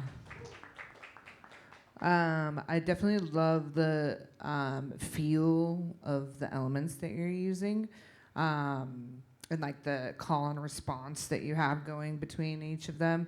I really like that this is kind of like not tech house. It's like kind of tech house, but not that cookie cutter stuff. But you know what I mean? Like it has those elements to it. I definitely think you may be overcompensated in the other way, you know, where the kick and the sub, like that's not as apparent as your highs. So I think it may be swapped just a little bit, but balance game. Balance is always a game, right? Yeah. Yeah, I agree. I think introducing some more of the bass back is going to be really helpful, especially with the groove and everything. But I do like those bits just going off, and it's like really pleasing in a nice, like kind of predictable way. You know how to like move to the track and everything, and it gets you moving. I was dancing in my chair here, so yeah, it sounds really good. I would just throw in some more bass, and yeah, it sounds complete. Thank you. I really liked the complex kick pattern that came in every once in a while. I don't know, just liked it a lot. Yeah. Thanks. Oh, one more. Lots of great things here. I love the sort of pointillistic feel to it, almost minimalist. And your separation of sounds, everything was clear. I could hear everything in every register. You did a really fine job with that.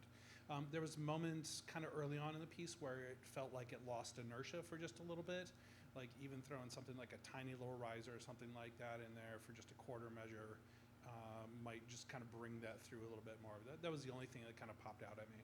Yeah, perfect. Thank you. All right, round of applause. Thanks for coming back to our class. I'm regular now. Yeah. All right, Rod. Oh, I don't want to butcher your name. Akash? Did I say it right? Oh, I said it right. You're next after Rod.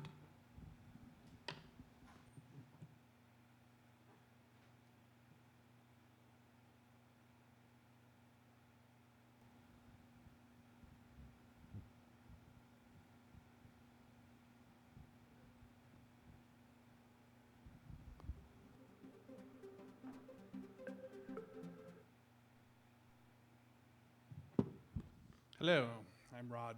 I produce under the name Cadence Errata, and while it's been difficult for me to pin down a genre, I sort of easily say that I produce tiny soundtracks. I was going to play a piece that I was finished, that I'm quite proud of, but after our brief discussion about ego during the presentation, thank you, Amy, I decided that I wasn't here for the ego boost, I was here to learn. So I'm going to be a little more vulnerable than that and put out something that I've been stuck on for quite some time. It's not super rough, but I'm open to a wide variety of suggestions. Tell me things that might inspire me. Tell me things that like this triggered in you. Tell me things you liked, you didn't like. Any feedback would be helpful to help me learn and grow and get better. Is there already a confirmed story within this track that we should be aware of? Thank you for asking. For those who you don't know, I also write stories that go with my music. There is a nugget of an idea. This piece to me sounds like an IBM ad from about 1994. And I kind of like that, and I kind of want to make it more like that. But like, I'm going to put something subtle, humorous in there. Right now, the name of this that I'm going with is, it's an ad for the Bank of Inevitable and Consolidated Futures.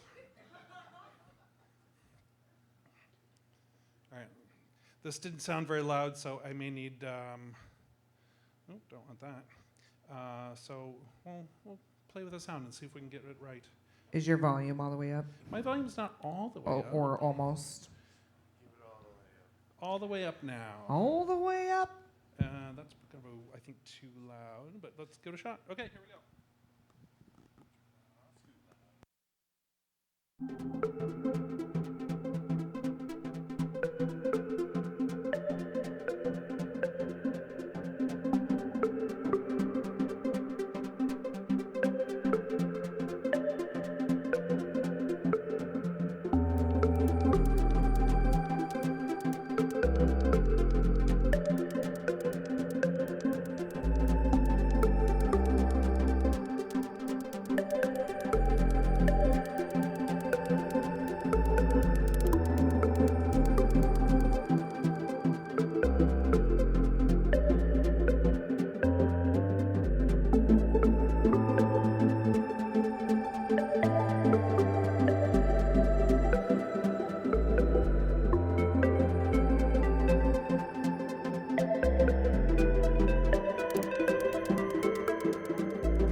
That was fun. And a great subwoofer in there, by the way. I guess it's not a subwoofer. The sub being played on the subwoofer. I definitely like the 8-bit sounds. The piano was a little hot when it came in, but I don't think you're necessarily at that stage where you're necessarily balancing everything. I was going to say keyboards, but you had clickety clacks in there. I don't know that they were keyboards, but they sounded like keyboards. The only thing that came to mind were like, what were the games being played on this style of computer, right? Like, was it like Frogger? Or like, I don't even remember, right? So like, maybe that could be where the research is like, all I could think about is like 8-bit sounds, right? Like, but like maybe it's from the type of games that were played on this particular computer. Yeah, so like maybe closer to Doom rather than Super Mario. I don't know. I mean, I have no idea. I do not remember the games being played on this computer. But you do remember the modem handshake. Yeah. And, but yeah, 8-bit sounds come to play. It does feel a little Mario-esque. Okay. But I don't know if you want to go so far into Mario where it's that kitschy, you know. I don't know. I don't know. All right. Who else? You. I was thinking of Commander Keen or Prince of Persia.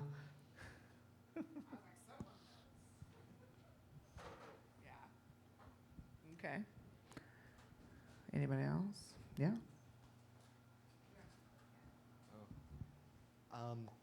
One thought I had was sort of, it sort of has like a nonchalant vibe in a very good way. You know, I love the synths are just kind of like floating along there, and to the point that you made about like the story behind it, and again I'll compliment on the, you know, your music always has like a very strong sense of place and like purpose. But, you know, just one idea, maybe just a vocal that sort of has that sort of nonchalant vibe, like processing or, I don't know, something computery that they're saying that's not really, you know, deep or hooky, because I don't think it fits the vibe, but just sort of like something to kind of move it along. Okay. Thank you. Also loved all the elements. Musically, for me, I just wanted a really simple chord change, boom, boom, boom, and then back to the original. I think just something, I don't know if you typically do that in your music. I've never heard your music, but just to give it a place to go to and then come back and land was only that would just give it the gravity that it wanted. There's one place, there's a modulation, not quite to a full different key, but through a couple of different chords, in about the first third of the piece or so. Okay. That was a later addition after I created the first part, and I'm like, this is great, but it needs to be more of a loop. So is that the sort of thing you're talking about? Just something to go someplace to go and then come back to the main theme. Yeah, I'm starting to wonder if maybe like a verse, chorus, bridge sort of structure to this piece might end up working well in that sort of satisfying way. Yeah, I think so, yeah. Okay, great, thank you.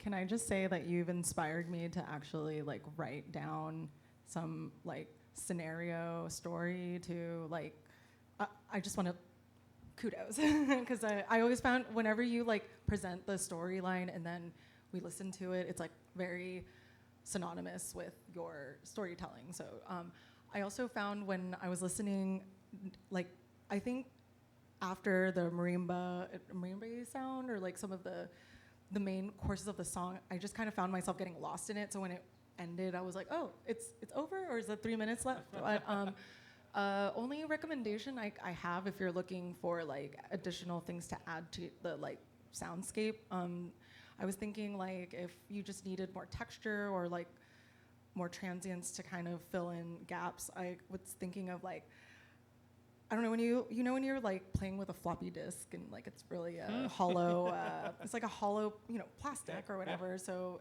I just felt like if playing around with that as like ear candy or something could be cool. Yeah. Or like when you're popping the disc out or the sound of that. Yeah, I don't know. Okay. It's been a while since I've seen one of those computers, but yeah. All right, round of applause. Thank you. All right. Akash and Danlar, you're up next. We got a firstie in the house. Yeah.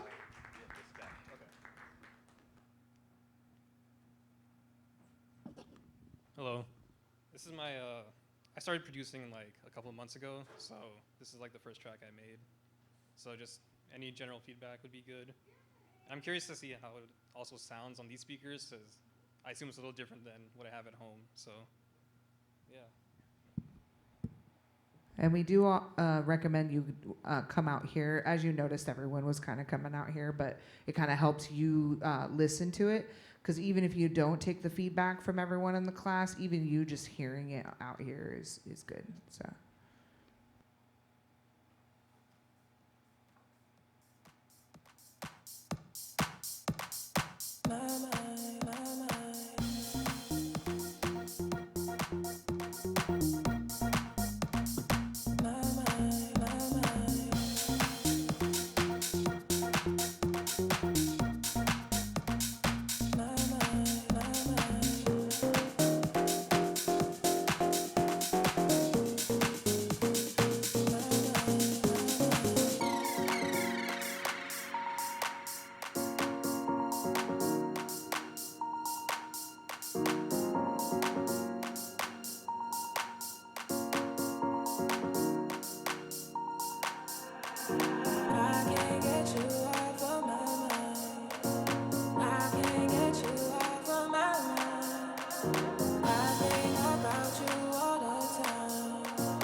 Ooh.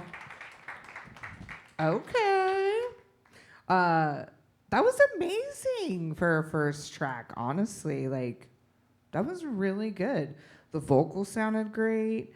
It has a little bit of a poppy sound, but it's still something that isn't so far into the pop realm where I feel like a club DJ would actually really like to play this. I really like your breakdowns. I like the synth work. Let's see. I'm glad that you took the vocal away after that last breakdown. I thought I was going to have to take the vocal away after the last breakdown because most people put it all the way through the track early on in their music career, but like it went away, so that was awesome. I honestly don't have any feedback, believe it or not. The only thing I can think of to add a little bit of flavor here and there is you can always add a shaker or add a little bit.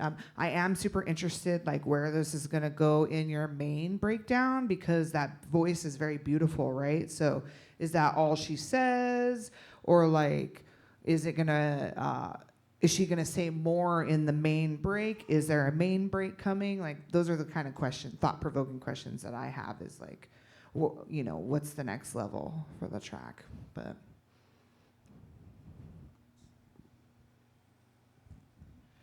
First off, welcome, and thanks for sharing this. I agree with Mindy. This actually sounds like a track that I would play at Monkey Loft on a very specific night. I get because I do tend to play this type of stuff. So if putting on my DJ hat and like my producer hat, my favorite part is like the sonar, like. Like submarine kind of. Yeah, like oh gosh, especially the minimal, like when it's just a little bit more of a break, like a breather, was like chef's kiss, my favorite. I would say in the beginning part of what you showed, I don't know if you like fast forwarded or if like where it is on the track, but personally, I think there needs maybe. Sorry, working memory is kind of crappy right now after giving a talk for an hour, but I think. When you were leading up to that dynamic change with the minimal part, it just feels like it could either, there's like the tension and then the release. So I think that there could just be a little bit of like, that's kind of like, your artistic preference. Like something that sticks out to me is maybe like more of a pokey riser or, just playing around with that. But I would say like there needs to be a little bit more tension there for that part to like have more impact, I would say. Okay, that makes sense. Yeah, for sure. Yeah, absolutely fabulous track for just being a few months in. The bass line was great. Your instincts for like the full arrangement, arrangement I think is one of the huge things for newer producers but I didn't really hear anything out of place. Like that really had the flow that I wanted to hear. The notes that I had, I'll echo Mindy, shakers, congas, something, just one more layer to give that percussion the extra groove. And then I felt like it could have used some more sub. The kick was a little roomy, so that was taking up some of the low end, but I didn't hear enough, at least for my taste, like a dedicated sub. Thought that could have come up a little bit. all right, round of applause. Thank you. We hope to see you again. All right, Dan Lar. And then I can't read this next name. Isaac? Okay.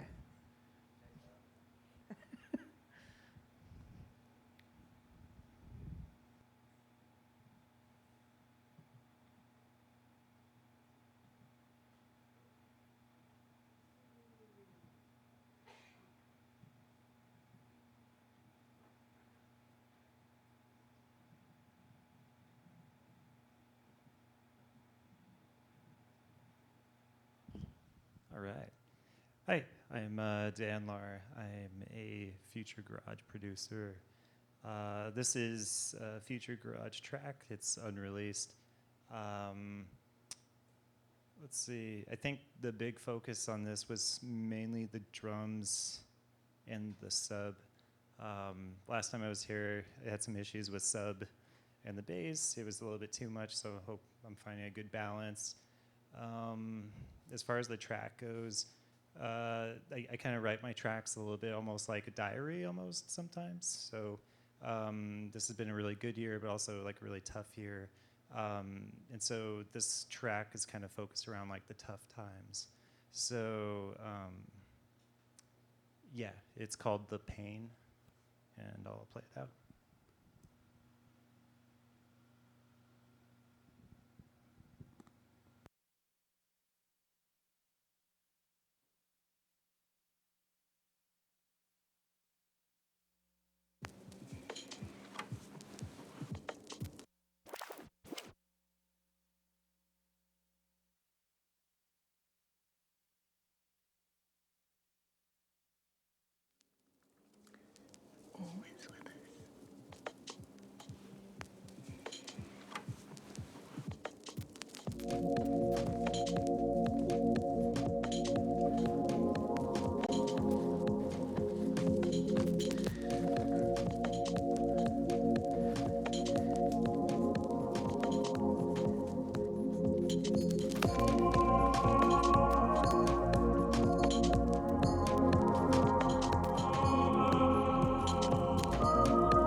Awesome sauce. I really love the vinyl distortion in this track. It's pleasant. It's not like overdone. It pokes in and out. I really like that. I like that this one had a good rhythm. I know sometimes while it was disjointed a little bit, there was that underbelly that still had a good groove that I could attach to. So I appreciate that. The sub ranges were much better. I do think the highs now scream a little bit over the top, so kind of just tucking those down a little bit. But the sub was much more, not as overpowering, but still like super apparent in there for sure. I love your vocal palette. There are a couple points where the vocal for the femme that's in there, the woman, it gets a little bit piercing, mainly only in certain sections though. It wasn't like the whole time. I think you probably heard it where it was like a build up where her voice is like, ooh, like it's building up. A little bit smidge loud there. Otherwise, yeah, I like this. Thank you. I don't have much in the way of feedback, but I want to take some time to talk about how awesome I thought this was. Thank you. And I should let you know that perhaps tonight is the first time I've actually ever heard the phrase future garage. So given that that's my perspective, take this all with a grain of salt. But this was unbelievably evocative for me. This felt like the low point in a cyberpunk movie where your hero is sitting at a bar that's outside and like some neon jellyfish holographic images are sort of like floating through, but it's not a poppy, it's sort of like a gritty, like it's probably raining outside and that sort of thing. And, Blade Runner. Very Blade Runner, very that Harrison Ford moment there where he's sitting there. Yeah, absolutely, that sort of thing. Yeah, I want to hear more of this. This is great. Thank you. Hello.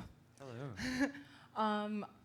Love this. Like when you said like the melancholy speaks to my soul, so I just wanted to +1 you on there. When I was listening throughout your track, I found myself like craving for at least some part.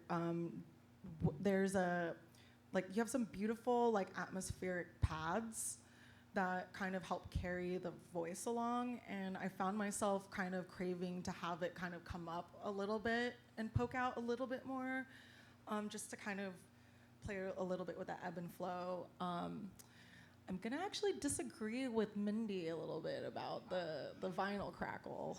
I think I kind of wanted to miss it a little bit more, like kind of have a little bit more space in between, so that when I'm not saying don't have it. I love the texture that it adds, but I think maybe in certain parts have it a little bit more sparingly, because I found maybe like I said with the want to hear that atmospheric pad and just the way that it layers with the voice and stuff was like so beautiful. But then I kind of felt like at some points it was distracting, but that could also be an artistic preference as well. So I'm not familiar with your genre, so. Yeah, no, for sure. The vinyl crackle, some of it, and I think maybe I went a little too far in. Some of it actually does come from vinyl, which is good, but there is some added additional vinyl, and sometimes it's like even fire, crackle, or rain. Kind of talked a little bit about altering that a little bit, but I can definitely scale it back for sure. So yeah. I would say in the before the final, where it comes back in all together, drop the beat that you're following and really do an ASMR with the crackling and atmospheres and some sort of voice to really get the feel, and then bring it back in. Yeah, I can definitely do that too. Some stereo kind of so. Yeah, I usually produce, which I don't recommend in headphones, because it does weird stuff to the track, and it also can wreck your ears if you're not careful. But some of the stereo stuff is kind of interesting to hear in headphones, because it's just kind of bouncing around a bit. So yeah, but I'll give it a shot. You have something? Yeah, I just wanted to comment on like the mood, the vibe. I love the moody shit. Like, just kind of like sometimes like I'm in this vibe. It's rainy. Like I'm just gonna put on Radiohead's Kid A and just get all moody and shit. So that's that kind of vibe. I like it. Thanks, dude. Yeah. All right, round of applause you. for Denmark. All right, Isaac. And then Miss Mindy on deck. I'm also the last.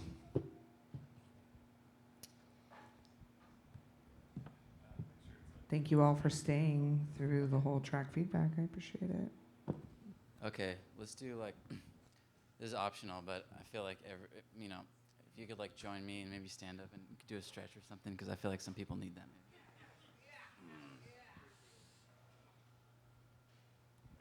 That was a great Get idea. Great some of idea. these going. Shake it out.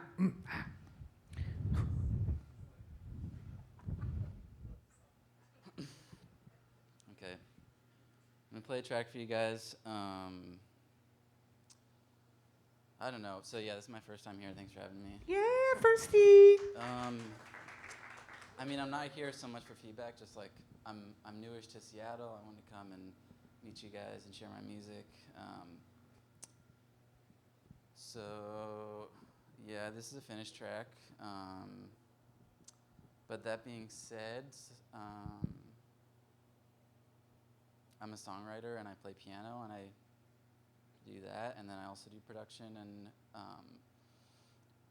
I really like dance music and I want to get more into dance music. So the feedback that would be cool is like, how can you see me taking this into more, just like more dancey, make you want to dance harder. And then I also have some art with my Instagram that I think after I play it, I'll pass it out. Okay, here we go.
The outro is kind of cool. Kind of Are you drifting away? You know he wants you to stay.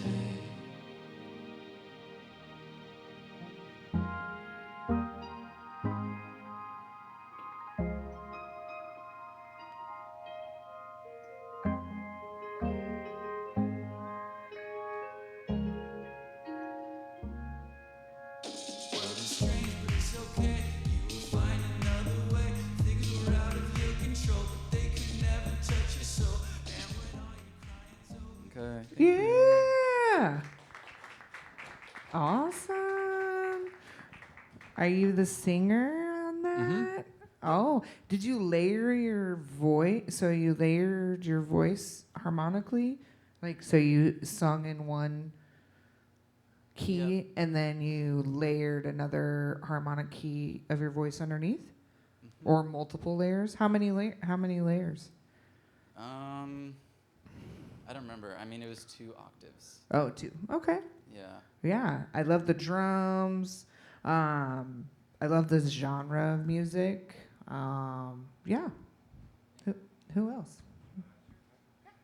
So anytime there's vocals, you want that shit like right up there, like in your face. Sometimes it may just be easier to just mute everything, start with the vocals, and start mixing around that. But some good A/B, like you kind of have that 90s like Europop sound, like Pet Shop Boys, New Order, like Anything Box. So definitely like A/B with that. But the vocals should definitely be just up there in the mix. Yes, you're right.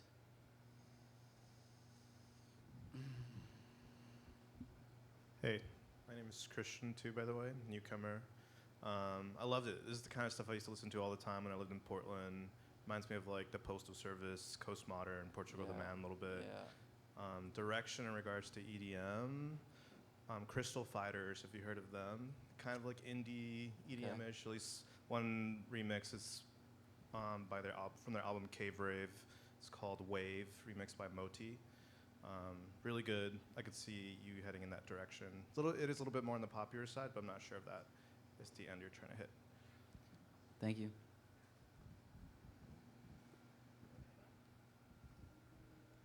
On a related note, I think if I would kind of think of gearing towards like a deep house, like maybe like Oliver Scories or something like that. Like I would probably just take the vocals from what you're doing and then like learn about the kind of the nuances of deep house, and that could sound really cool. Those are my thoughts. Sweet, thank you. Like the genre as it is. Really liked the Foley percussion. I could tell you must have gone around and recorded it in different spots, maybe like little bit of different reverb on the different percussion. Had some depth to it, which I liked, and then wanted more vocal. Yeah, that's all. Yep. Sweet. Great. Good. Welcome to the group. Thank you. Thanks, guys. And the drawings are badass. So, thank you. All right, good job. Up now, we have our own Miss Mindy, a.k.a. Mendizzle.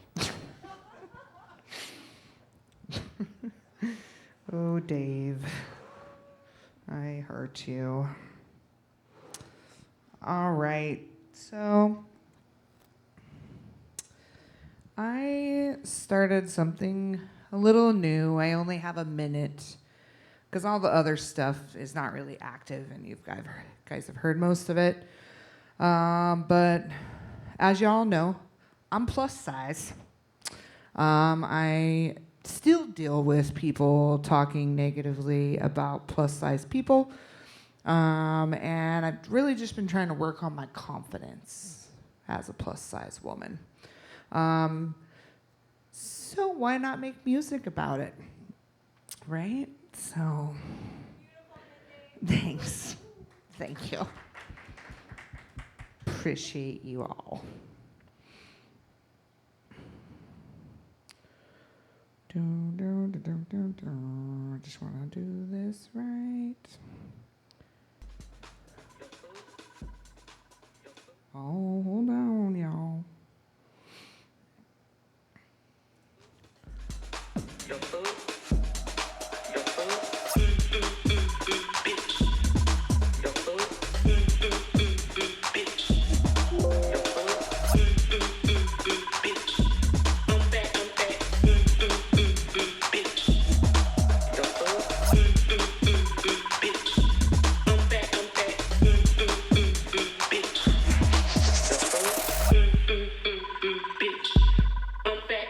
You came to my page just to tell me that, but I love me and I love my snacks. You insecure, baby, that's so whack. Don't worry about me, get help with that. Bitch, I'm confident. The fuck? Bitch, I'm confident. The fuck? Bitch, I'm confident. The fuck? Bitch, I'm confident. The fuck? Bitch, I'm confident. The fuck? All right, yeah. So talking about the ego, and also it's not plus size, it's fun size. Yeah. Facts.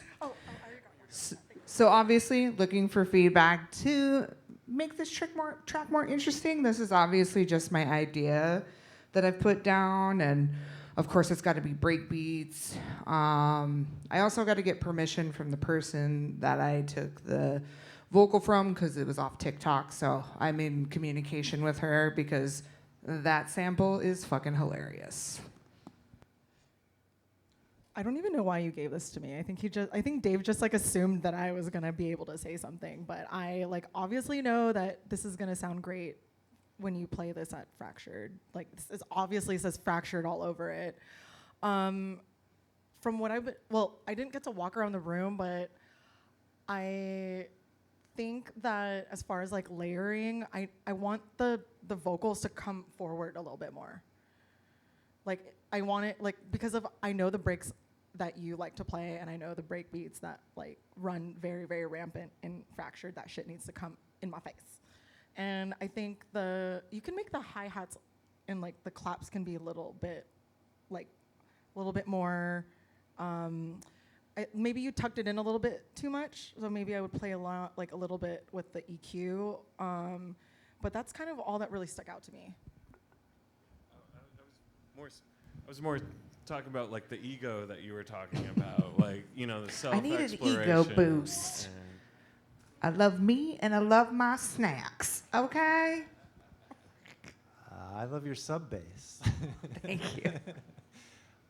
More of a question, because I couldn't really hear what was kick and what was sub. It was working for me, but how do you think about the pitch of the sub? Because it was rising. I know an 808 can be pitched, right? Yeah.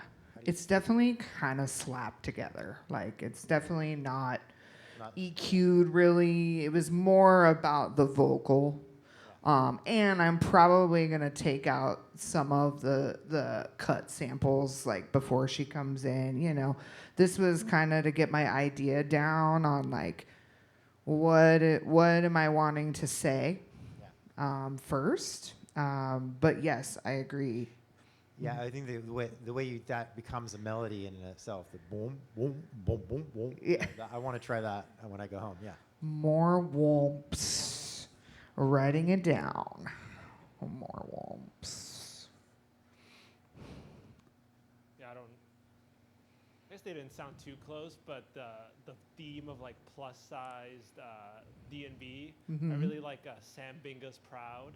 I don't know if you've heard that one, but it's a good song. What was it called? Sam Binga has a song called Proud, but kind of reminded, not really sound-wise, but theme-wise, it was. I actually opened for Sam Binga one time. Cool, yeah. Sam Binga. Proud. Thank you. And yeah, the other comment I thought was like, the vocals could have been more upfront and clear. Okay. But I could tell it was like an idea rather than a fully mixed and mastered track. Right. And I did take it off TikTok, right? So it's like I got to process it probably more, add more layers, and get it to sound more full and coherent for sure. Do you ever use Nectar, Isotope Nectar? No. It's like Ozone, but for vocals. find it pretty good for like cleaning up like rough vocal samples. Nectar. Okay. I have no stake in their game. I just like the plugin. You got stake in the game. Come on now. You make good techno with cat noises. Anyone else? Cool. I know, not much to feedback on. It's kind of a shorty.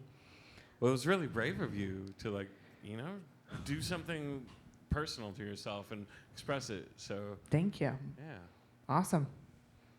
Round of applause for me, I guess. Yeah. All right, y'all. Well, that was the last track feedback.